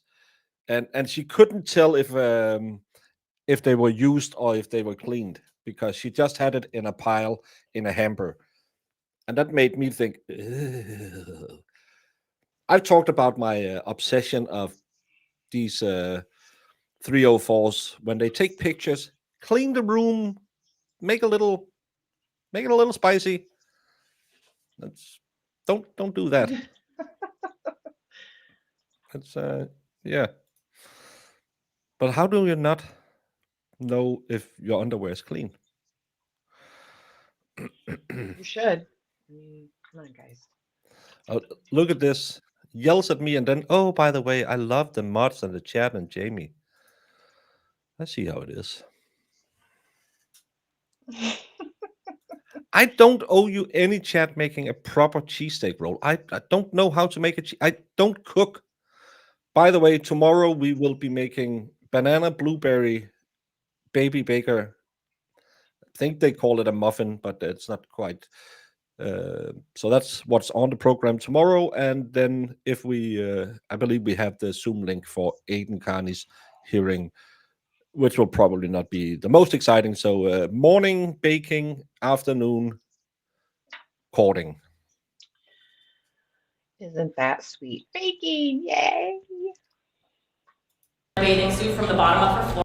I don't have a blender. It says to have a blender, but I'll just mush it in the machine. You can see it in that picture. And leaves the food in the attic so that he can go back to it later. He goes and purchases the tile at 9:45 p.m. so that when he comes back, he can plant it on her belongings. But then something happens. After he leaves Target to purchase that tile at around 9:44, Rachel reaches out to him and she texts him. And she's drunk, and he knows that she's drunk. And when Rachel's drunk, one thing he knows is that she's nice to him. So here's this interesting kind of twist to his plans. Planned on breaking into her house, but now he's here, and now Rachel might be interested in seeing him. So he has a decision to make. Does he tell her at that point that he's here and forego the burglary, or does he continue on with his plan? It's simply too tempting, he can't help it, and he tells her, for a couple hours, what would you do if I were... Yeah, I love that. That's why I really hope that we finally can find a house up there, so I can do stuff like that. That's one of the things that I've been enjoying most when she calls me and say, "Can you just make this?" Because I love that little chubby guy, Brandon. Oh, He's a little cute one, Jamie. I mean, of course he is. You've seen pictures. He's adorable. Your kids are adorable. Of They course. are. All cute. I wish I could meet their father sometime. Yeah, I don't know where they got it from. Yeah. No, they look just like. She agrees, and he sees her, but they only see each other for 30 minutes, and then she sends him on his way, yet again. He doesn't get to have sex with her, and afterwards, she kind of does this 180. You'll see, I think you saw in the messages, where she starts to get mad at him, say, don't ever come here again. I don't know what gives you the right to think you can come to my mother's house. And here he is, back again where he started, with Rachel mad at him, and this compulsion, this need to be around her and see her. So he does the same thing he does the other 2 times that Rachel's not speaking to him. When things aren't going his way, and he breaks in. He's got his key copy, but now he still needs to get into her phone, finish that part of the plan. He knows Rachel's drunk. He knows she's probably not going to wake up, but he calls her just for good measure to make sure that even that sound of her phone going off isn't going to do that. He waits for her to be asleep, and again, he breaks in. He covers the tile in tape so that it can't be detected, and he tries to figure out how to get her phone. He told you that the phone, which was in her bedroom, he picked up and was trying and attempting to unlock her a series of incorrect passcodes. He Googles, can a drunk person tell you something if you convince them? And then some other guy starts calling her, and he's so possessive and obsessed that thinks he has the right to know who this person is that he calls this number from a blocked number and takes note not only of the number but of the individual, the guy, so he can keep track of the information. He's wandering around her house for over 2 hours and halfway through takes the picture and photograph of her vagina. And to try to pretend that he did all of these things because it was something that Rachel wanted is Do you ask about the ovulation before or after you take the picture? I'm making my list, checking it twice, gonna find out how to be naughty, not nice, because nice guys finish last. Oh, jeez. But I just want to know the ovulation question. When do we get to that? When is the proper time to ask? Yeah. At what part? Oh, that's instead of asking about a call-in. Slidey Pie says, yesterday I thought a fair sentence would be 6 years in prison. Now I'm thinking 2. I can't remember how. I think we get the verdict and yeah. Honestly, I check- don't think he should do prison time. I think he should get He did do a probation. B&E. He did do a B&E. And, Yeah. I don't know. Oh, you can get those? What do I know about? I don't make babies. truly preposterous. First and foremost, when he is arrested, he mentions nothing about that to Officer Lefebvre, about this being some kind of consensual thing. He says that she had invited him over earlier, but then actively tries to delete messages in front of Officer Lefebvre, likely the ones where Rachel's saying, "Don't ever come here again." And the idea that she would want this or somehow be happy that it was happening follows the logic that she would have eventually had to know. And the defendant is actively trying to cover up his steps to make sure she does not find out. And the reason he's doing that is because he wants to keep spying on Rachel, going in and out of her house, and not upsetting her, because he knows that doing this would upset her. Remember, he never told her about the January 20th burglary, and he was never intending to tell her about that or about the February burglaries, because he was not trying to make her happy. He was trying to feed his own interests. Keep in mind, when she's actively asking him in January 8th, "Hey, I just want to make sure you're not here because my door looks weird and I wanted to make sure you didn't break in or something," he doesn't say, "Oh, I'm sorry, I thought you liked that," or, "Well, doesn't that make you happy?" He actively lies and tries to pretend like he's in Pennsylvania saying things like, "I'm at work." And when he doesn't finally tell her that he is in town on February 8th, he never says anything of having arrived the day before. In fact, he says, "Don't be mad, but what would you do if I were here right now?" If this is something that he thought that she truly wanted, he would not have to preface that with, "Don't be mad." And his reaction when Rachel wakes up and sees him is not to stay and say, "Hey, aren't you happy I'm here? I'm playing that sexual stalker game that you wanted." It's to run up the stairs, into the attic, cut a hole in the screen, and go out to the window, and go out onto the roof in his bare socks. The defendant knew what he was doing was unwanted, and that it was wrong, which is why he lied to the officers about why he broke in, and why he's continued to lie to them when confronted with facts that directly refute his story. We also know that he knew that this was wrong because he apologized for it. He wrote a lengthy apology note to Rachel where he never once says, "I thought this was something that you would like." It was, "I don't know why I did this. I am so stupid." And goes on to say that this was a scary thing for you, and I know that you'll hate me. And he tells Detective Sunderland in the clearest of terms, when asked, "Did she ever tell you to come in? And did she ever tell you to break in?" He says no. Nothing about this defense makes sense. Nothing about it fits with the actual facts of the case. And the only one that's actually saying it is the defendant, who has lied about everything in order to minimize his own culpability. What he's doing is twisting and capitalizing on something that Rachel said in passing and asking you to take it in the most literal sense. Because doing so benefits him. Chalk it and up the to only what way she to said in counter passing. all of Yeah. the overwhelming evidence that he broke into her house without her knowledge. And what was it that she said? "I like that you're so obsessed with me, and how come you're not obsessed with me anymore?" That is hyperbole. If you're feeling frustrated and you say to a friend, "Just kill me now," it does not give that friend permission to kill you. And when she said these things, "I like that you're obsessed with me," or "Why aren't you so obsessed with me anymore?" Keep in mind, all she knew is that this was a guy that was sending her gifts, sending her money, sending her some gifts, and showering her with compliments and admiration. She had no idea that he was breaking in and out of her home. For someone who had bad experiences with men and incredibly low self-esteem, that kind of behavior, the gifts, the admiration, it probably felt very nice. And that's, when she says it, what she's looking for. More of that. She is not looking for the defendant to break into her attic, to come down, take videos of her vagina, and to creep back up and be in her attic. She did not ask for that. She didn't want that. No woman would want that. And the defendant knew it. He didn't act obsessed with her because she gave him the idea or thought that she wanted it. He was already obsessed with her, and she did not know what he was capable of when she made those remarks. Another thing the defense is hoping to capitalize on is that he can either get you to not like Rachel or feel upset by the way that she treated him, so much so that you ignore this glaring evidence of guilt.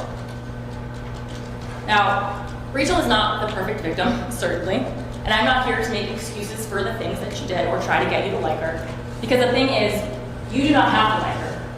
The law protects everyone, even the people we don't like. And leading him on, going back and forth on him, texting toxic or maybe even crazy messages at times does not give the defendant the right to break into her house and hide in her attic. What she did was not a crime. The defendant did was. Writing some. Keep in mind, there are also 2 other people living in this house. Victoria, the homeowner, and a toddler, Weston. And they certainly did not deserve to not feel safe in their home.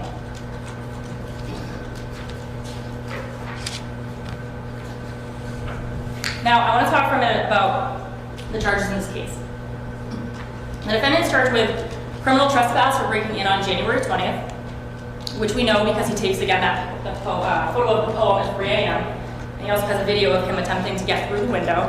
And the only way he could have taken a photo of that poem is to be physically present in the barn at that time.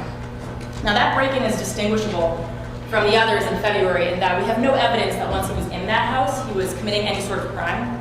And that's the difference between criminal trespass and burglary. Now, the rest of the charges, the ones from February, those are all burglaries. And it's a lot of in and out, in and out, in and out. And I want to kind of clarify that with you guys because I know the dates and the times can be a little bit confusing. So burglary, as the judge will read to you, is entering unlawfully or remaining unlawfully in a home with purpose to commit a crime. The crime in these charges alleges either violation of privacy or theft. You do not have to be unanimous on which of those crimes he intended to commit. Only that at some point he develops the intent to commit one. We also do not have to prove that the crimes were ultimately completed. Now, theft is a little self-explanatory, but violation of privacy you might not be as familiar with, and there are a few different legal variations of that, so I'm just going to go through a few of them. And the judge will also do this. But violation of privacy can be using a device to photograph or record or transmit images or sounds in a private place. Jamie, question for you. This is your department. You are the Christmas crazy. What? Do Marissa need a 9-foot inflatable snowman with an inflatable dog wee in on it? Oh my God. I have a love-hate relationship with inflatable things, so I would say no. Come again? But I said I have a love-hate relationship with inflatable decorations. Okay. Oh, well.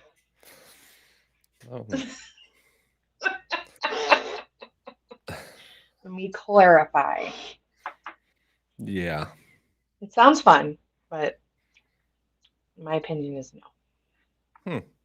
Party pooper Jamie says, Marissa, no.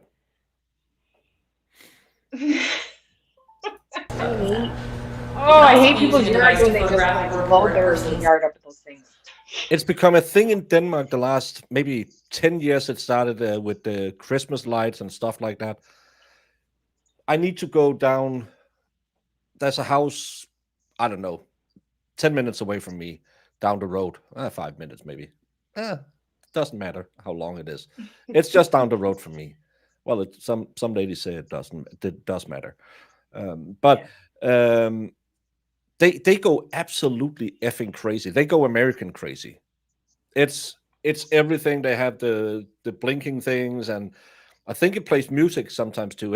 It's people drive by every year to take photos of that house because it's just insane. Uh, and my you know, my gym buddy. Uh-huh. Well, you don't know her, but you know, Yeah. I have a gym buddy. They do Yeah. the same, and they have a Tesla, so they can link the Tesla with the house light. It's I haven't even put. Normally, I I'll love put that. I put the light thingy things on my trees. I haven't even Uh-huh. done this year. I don't know. Oh my gosh, I love that already. Get I'm inflatable old baguette. fashioned. I like the real decorations in the yard, like, you know, the good old fashions, not inflatable stuff. How much money the state waste on prosecuting a peeping Tom like he's the Ripper? Psych ward, intensive outpatient care, recidivism, deport to Andorra. Andorra is a nice place. I've been there. But this kid, he needed a father, a slap in the back of the head, and yeah, maybe some counseling. That's probably what he should have. Yeah, like, in my opinion, put him on probation for like 5 years, and Yeah, hopefully and he make. learns his lesson. He's Can never you done this before, so it's not like he has a record. can you do that in America where you have outpatient treatments? Can you get Yeah, sentenced to that? Okay. yeah, I believe they can. Yeah, I'm pretty sure they can tell you have to go. Usually, like, don't they do that with like DUIs and stuff? Like, you have to Yeah, go to but AA for I so just didn't long or know. whatever. Yeah, you have to do counseling and stuff like that. Yeah. Because we do that a lot. If people are, close to being too insane to get a punishment, we'll give them like outpatient Yeah. things.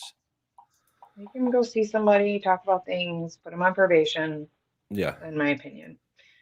He didn't, like, this wasn't a violent crime. Oh, they can do it as a requirement. I think the breaking and entering will be the thing that is the problem. Yeah. I mean, obviously he shouldn't have done that. But I think giving him, in my opinion, it's going to say a pass for this. But don't do it again, guy. Mind your P's and Eris Q's. says she thinks 12 months because it's not that bad. Yeah. So yeah. I can't afford probation in a super chat though. Long word. It is a long word. And you don't have to super chat. Most of the times, I'll see you. Private body parts under their clothing without their consent. I should do that. I should make a video of crazy Christmas lights in Denmark. You should. I'd be Just so you interested can to see that we are insane as well. Yeah. Or it can be for the purpose of arousing or gratifying sexual desire, viewing another person without their knowledge and consent. So, for the initial entry, on February 7th, that's when he goes in initially to steal keys. So for that burglary, he has either the intent to steal keys, but he's also photographing a modem, so that would be a violation of privacy for that initial entry, which of course we know he confesses to and was found on his phone. For the evening burglary, that is when he comes back, re-enters, takes the key, returns the key, and at that point taking underwear from the hallway. So that's a theft.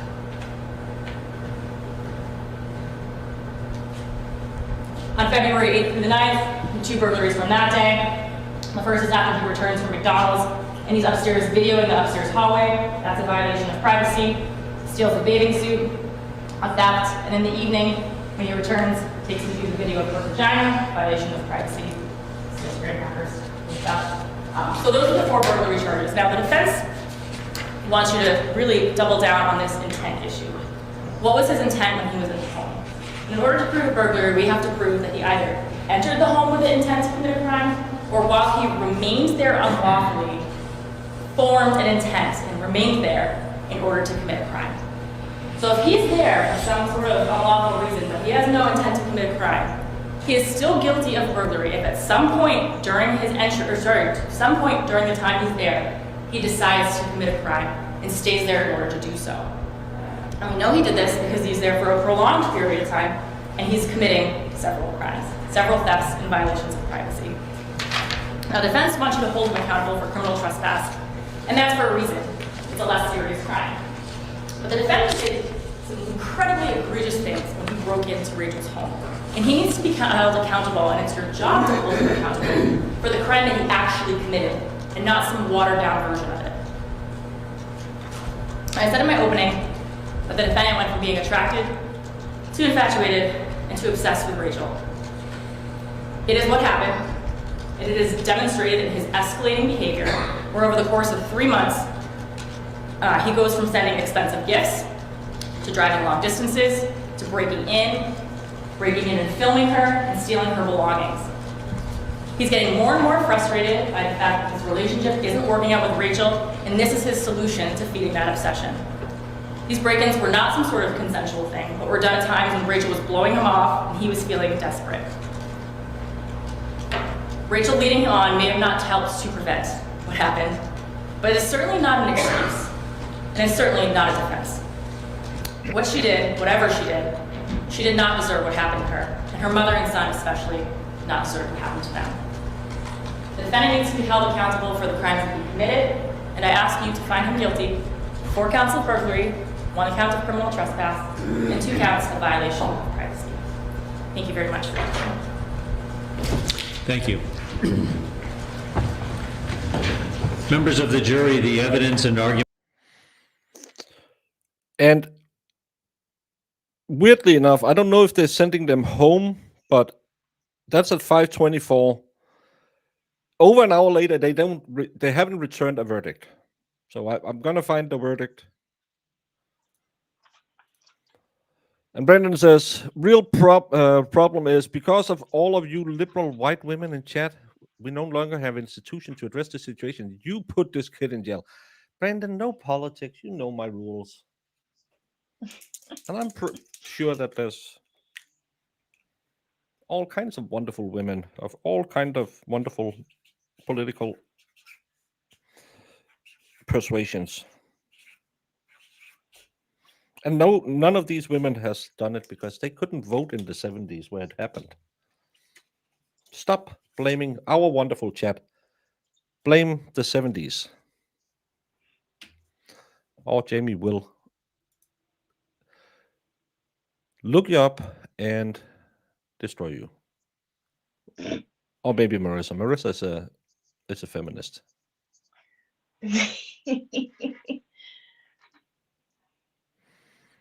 Oh.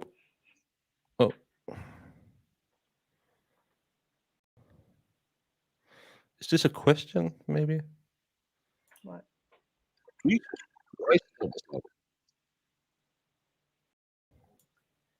I heard your name too, Marissa. I don't know what he said though.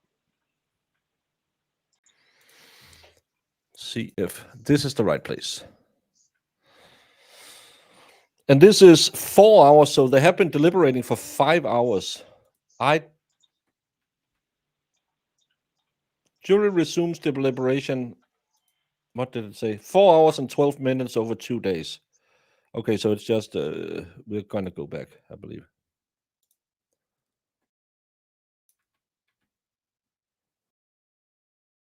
They have verdicts on the other charges. So that's, I guess, I would like to know if they have a question that we can possibly answer that could resolve the issue. Like there's a question on the definitions that they're confused about and need further clarification on it. That's why I remember it, not as there's a question that we're debating whether this happened. Maybe I'm reading some shit, so that was my They think I'm reading it more the second way, but I could very well be wrong as well. Attorney Starbranch, your thoughts? Yeah, that was weird. When you say colloquy on the charge, there appears to be a repass on it. Usually opposing kind of dynamite charges. I wasn't, only to ask. Typically, my first round when they indicate that they are not unanimous is to ask them if just any further deliberation would likely be productive. If the foreperson says yes, I send them back go ahead and do it. If the foreperson says no, then I have a further discussion with council about the propriety of an Allen charge. Oh, no, let me say so. I'll be okay with that, that's not really.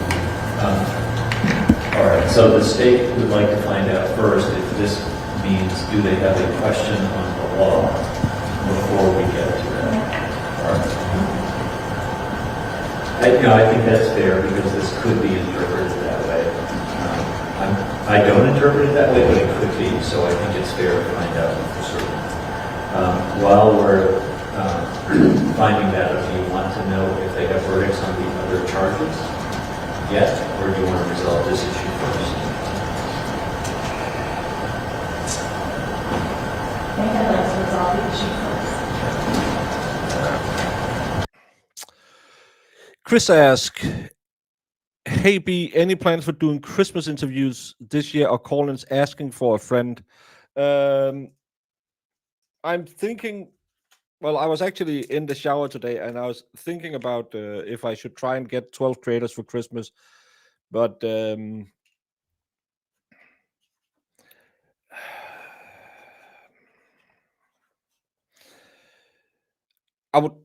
would like to do it again.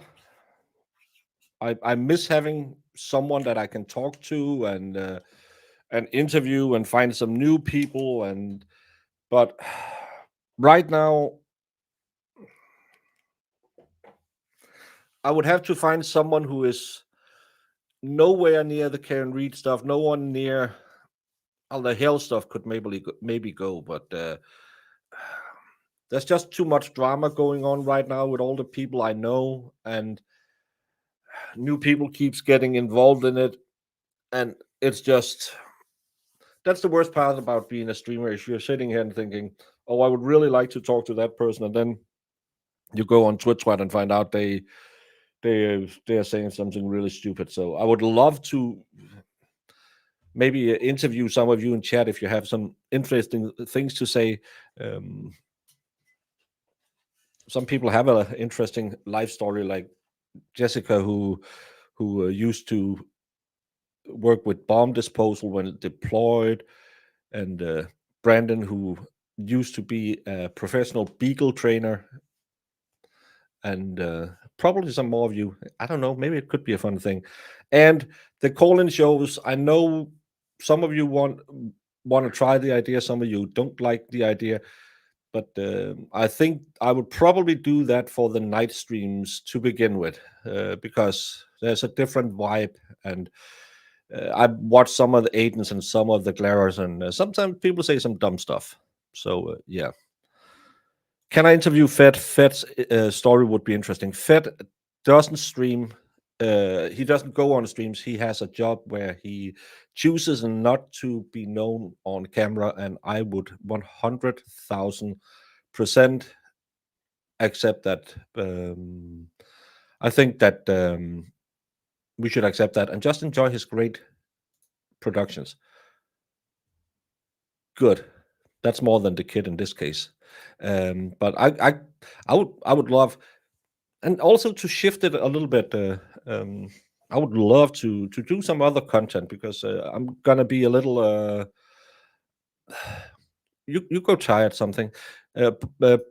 Brandon's story is that he was raised by a pack of wild beagles in the wild state of Patagonia, and he didn't learn to speak till he was 22 years old. Until then, he could only bark.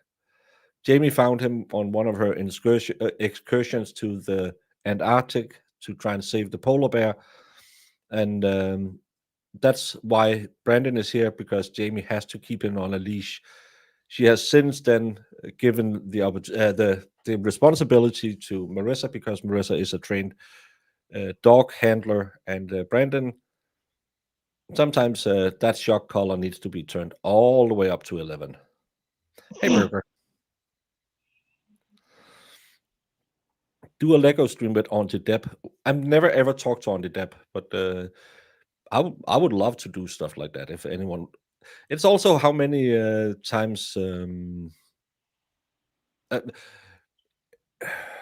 It's who wants to go on your shows. I'm probably tainted as well. You know, when you go on the Twitch thread and you see something and you think, oh, that looks like a cool person that I would like to respond, and you're pre-blocked, and I'm thinking, well, I have a bad name too. No, you don't know about Jamie's preservation work of the polar bear on the Antarctic. We talked about it all week. That's why Zach isn't here. He is down there trying to find them. I think a Christmas special with Sue would be, yeah. Sue is she's a good guest. She not all the time she can hear what we're saying to her, but she'll yell. What? Oh, poor Sue. Yeah. Oh, look. It's the cheesehead. Yeah, Lefty. And if I'm not invited to my daughter's, the 25th will, of course, as always, be our Christmas special day for those of you who might need a little pick me up or calm me down for Christmas. For $10.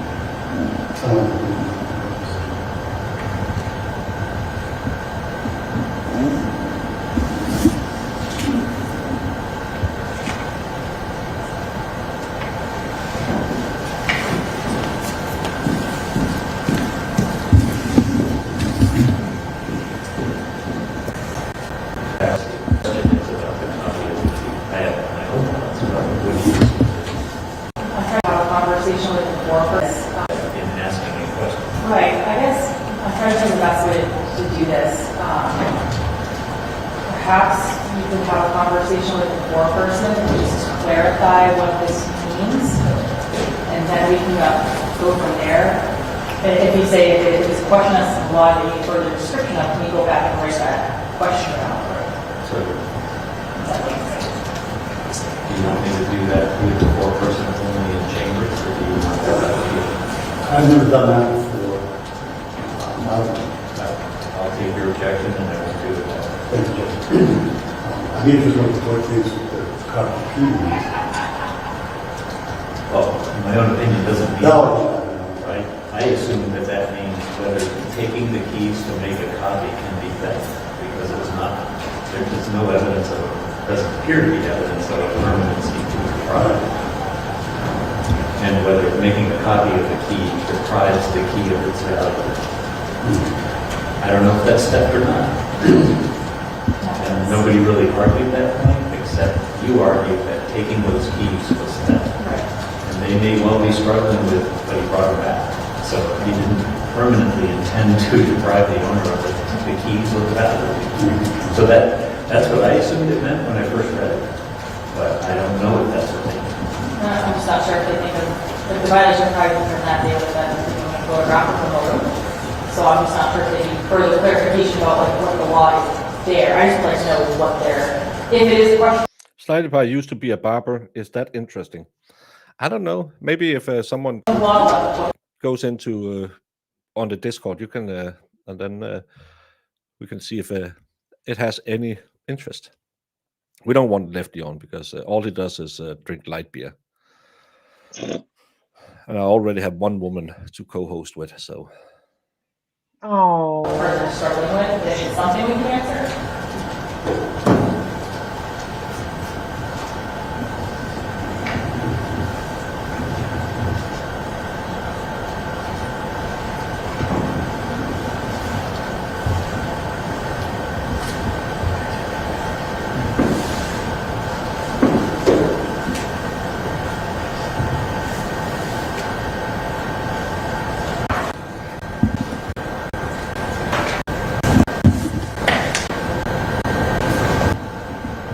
Ask the following of the jury. The court requests clarification on your question.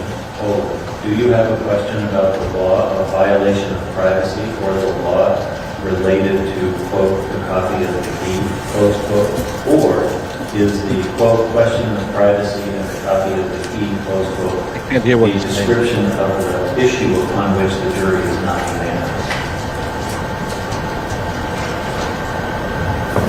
So one is you have a question about the law, the other is, or is this simply a description of the debate you're having and you're not unanimous about? I think that's fine, right? I'd almost prefer a broader question, focusing too much on what you think the question might be. Maybe could you be more specific about what you're asking us?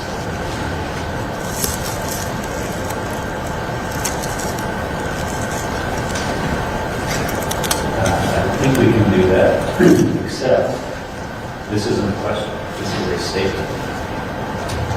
Right.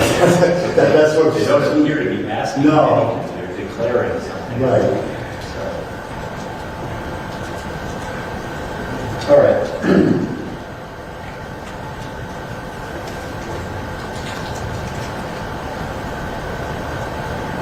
Because if they have verdicts on the other matters, All right, so after considering the arguments of both sides, the response. Have I ever had the MG law person on, or is he such a fierce competitor he doesn't want to see you benefit financially from those extra views? I have had MG on multiple times, and I've been on his channel multiple times, and I'm pretty sure if I asked him, he would have said, "Sure, buddy," and we could figure it out. That's MG is a good egg, but he works daytimes. So that's the thing.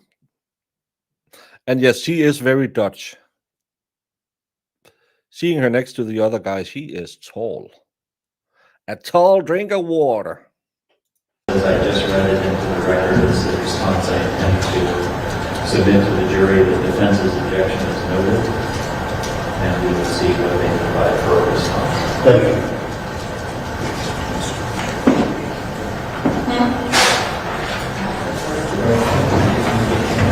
All rise.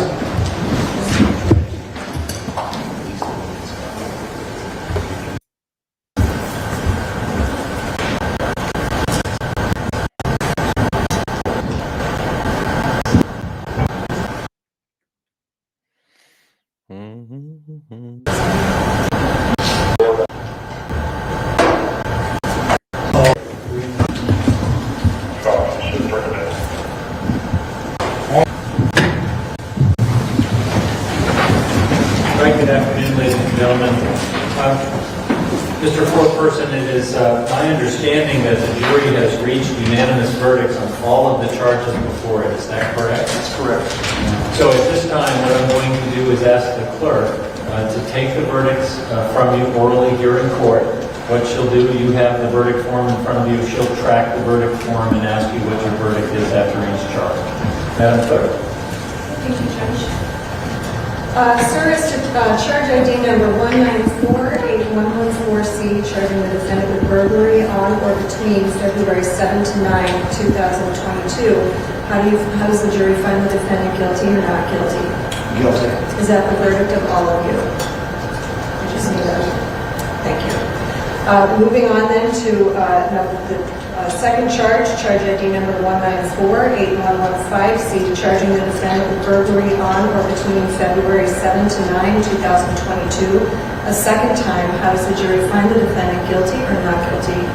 Not guilty. Is that the verdict of all of you?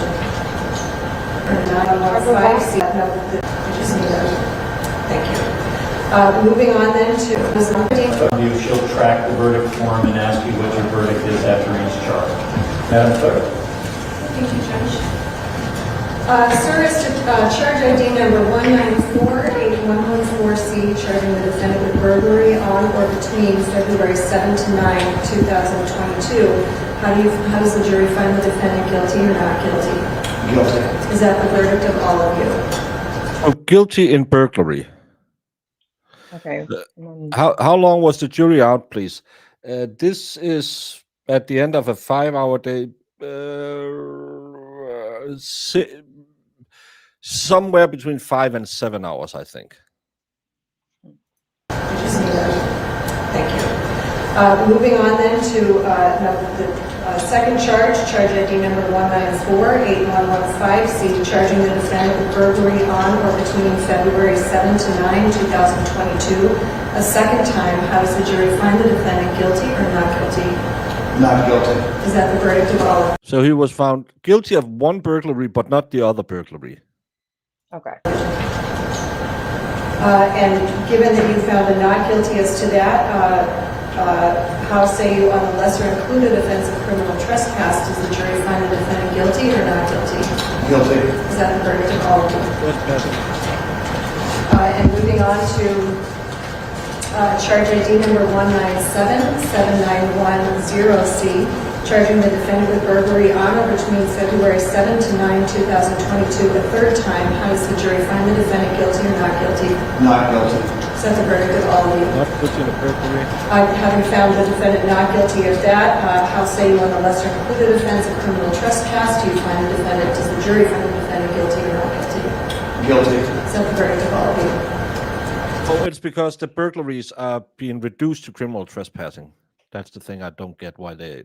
Okay, because I thought there was no criminal trespassing mentioned, but that's a lesser included. Okay. Brandon says, everyone, Christmas has come early. Join Discord to see Baker's Toy. To remember to smack the like button, especially if you're into water sports. I have no water-based toys yet. I do have a Christmas ornament that you can put some lights and a little. It's a baguette that you can use for your Christmas. Because who doesn't like baguettes at Christmas? And it has this nice little suction cup, so you can put it where you want it. See, Brandon knew we were going for new merch. No pool noodles. I don't have any pool noodles yet.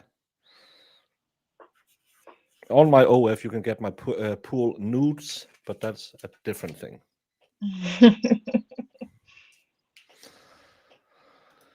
Moving on to charge ID number 1948138C, charging the defendant with burglary on or between February 7 to 9, 2022, a fourth time. How does the jury find the defendant guilty or not guilty?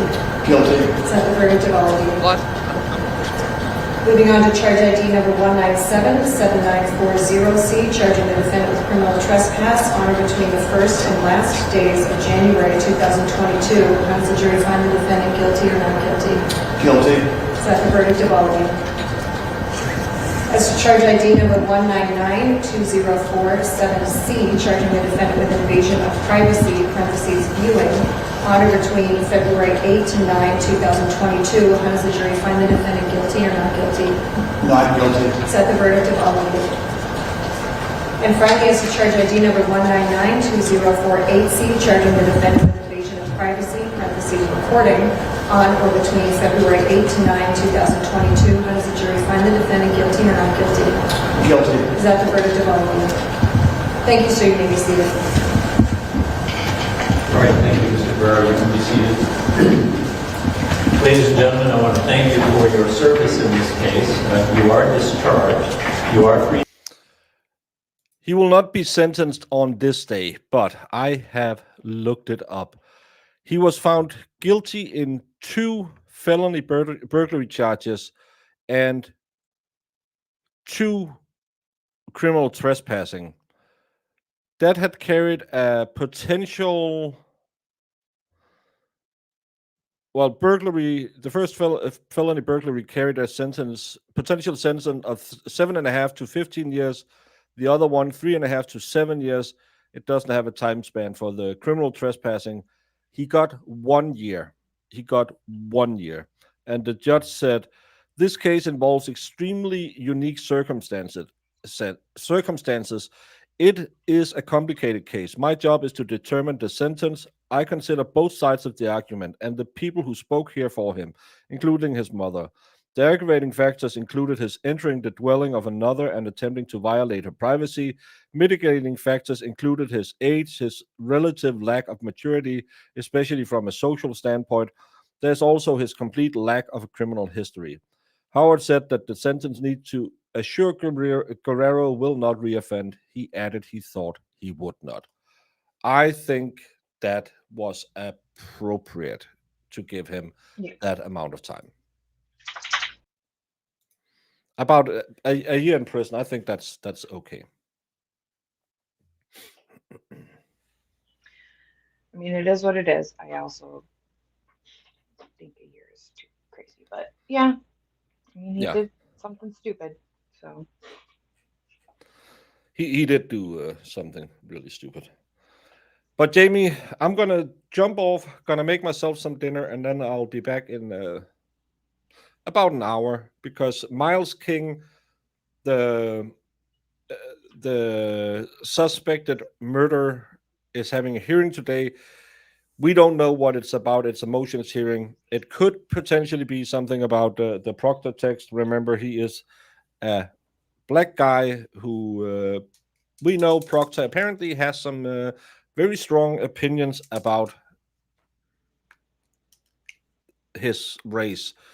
I don't think it's going to be a big deal today. I think it's going to be another kick the can because the Commonwealth is doing we don't have time to do our job. So, Yeah. but join us anyway. It's going to be a little before 2 p.m. because it starts at 2. So join us and we'll find out what happens.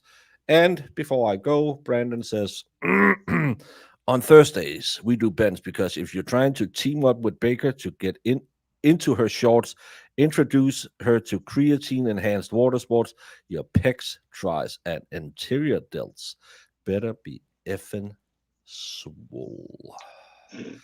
And as everyone knows, creatine retains water. So I'm just They'll saying be full. that's the supplement you need for your water sports. Yep. And it's also really good for your brain functions because it retains water and feeds your brain functions.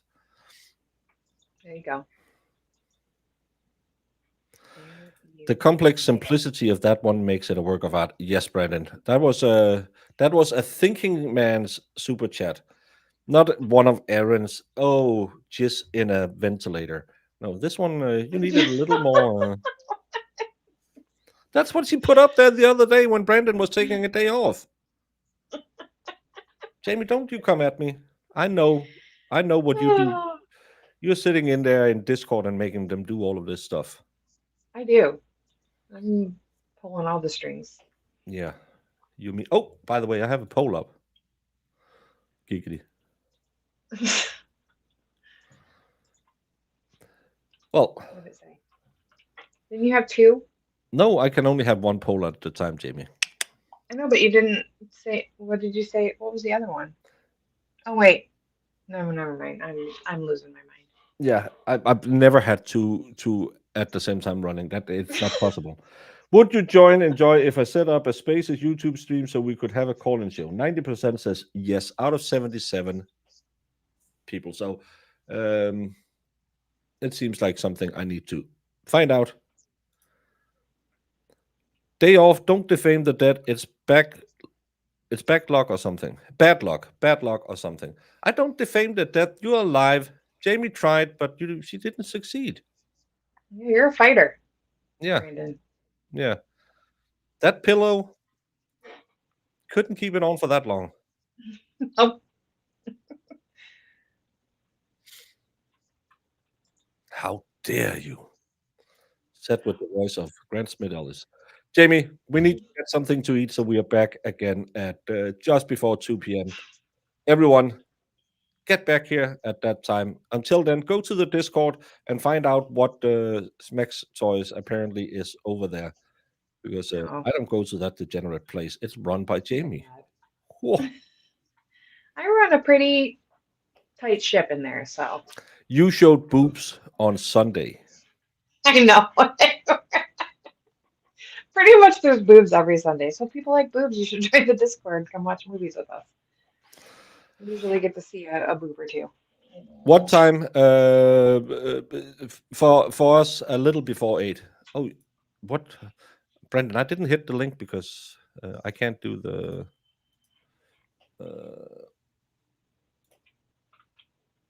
can I show this?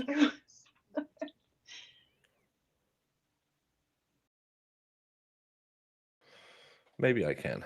Let's see. Let me get demonetized one more time just to make Brandon happy.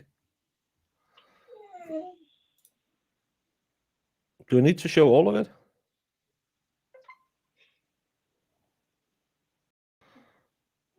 Uh, Zip your I don't lip. know. Let's try.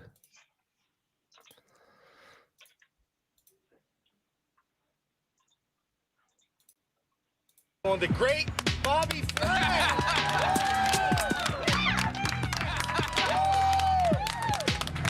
How about right now? You can't let a New York City boy be in a cheesesteak.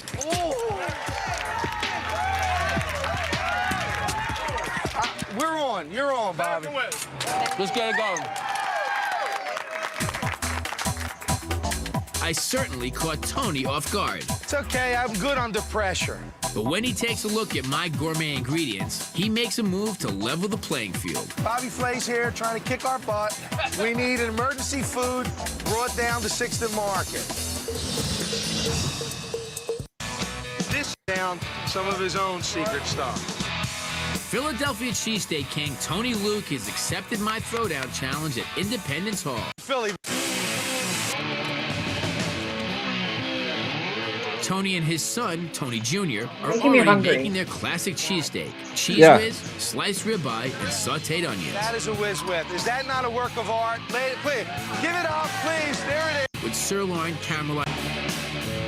I'm feeling pretty good about my New York version with sirloin, caramelized onions, sauteed mushrooms, and a blend of peppers. Cuban peppers, which are kind of spicy, and poblanos, they're a little bit hotter. We're just gonna let those heat up a little bit.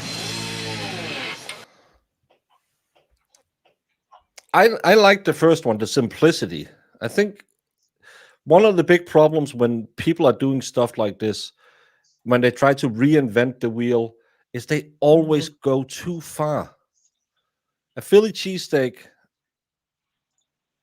it seems like some cheese sauce in it, but a good bread, some good meat, and some nice onions, and there's also a beauty in simplicity. It doesn't have to have all the bells and whistles all the time. And then you're gonna, I'm gonna chuck this and chuck that, and why can't it just sometimes it just needs to be simple. Hmm. Keep I the don't get the quality cheese whiz higher. thing. I'd rather just have real cheese. But Cheese whiz. Is that yeah, that weird thing that you have in a saucy can? cheese, yeah. I think I would put that right next to cheesecake and cheese danishes on the shuttle that's going straight into the sun. That sounds so extremely nasty. Yeah. Ugh. I mean, I've never tried it, but I'd rather just have regular cheese. Yeah, I think the Tonys look way better because it's simple. Sometimes you just need, but keep the flavors up, keep the quality up. That's what you want. Never seen provolone cheese in Denmark. I think maybe if I went to like a cheese shop, but I haven't seen anything like that. Good old provolone. Can't compare cheesecake and cheese whiz. Two different things. Yeah, both are nasty. These crazy guys. Cheesecake and cheese whiz. No, cheesecake is amazing. Cheesecake is. Bleh. Yeah, I like some sharp provolone as well. It doesn't. It can have some kick to it, but again, simplicity. I think all of this. It has to have some ants in it, and then some ants. Well, at a Danish restaurant called Noma that's got really famous because it reinvented northern cuisine. At some point, they started doing this with serving live ants. Are you insane? I will mail it to you if you set up the cheesesteak stream. Well, I replied to you on the Twitch that sadly I don't have a good spot to film. I would love to do it if I would do the Kurt cooking videos, but sanitary, and I wouldn't be talking about females. Well, I do that all the time, but not not 18 years old, because who want anything to do with those? I would rather have a cheesesteak. I'm Jimmy. How y'all doing? I know English is your second language, but you don't word It's your my questions third, carefully. but I'm still better at it than you. You are The most important people in this case that everybody seems to have forgotten in this room is the jury. So we're going to take a 15-minute break and both sides take a pregnant pause and think about the jury.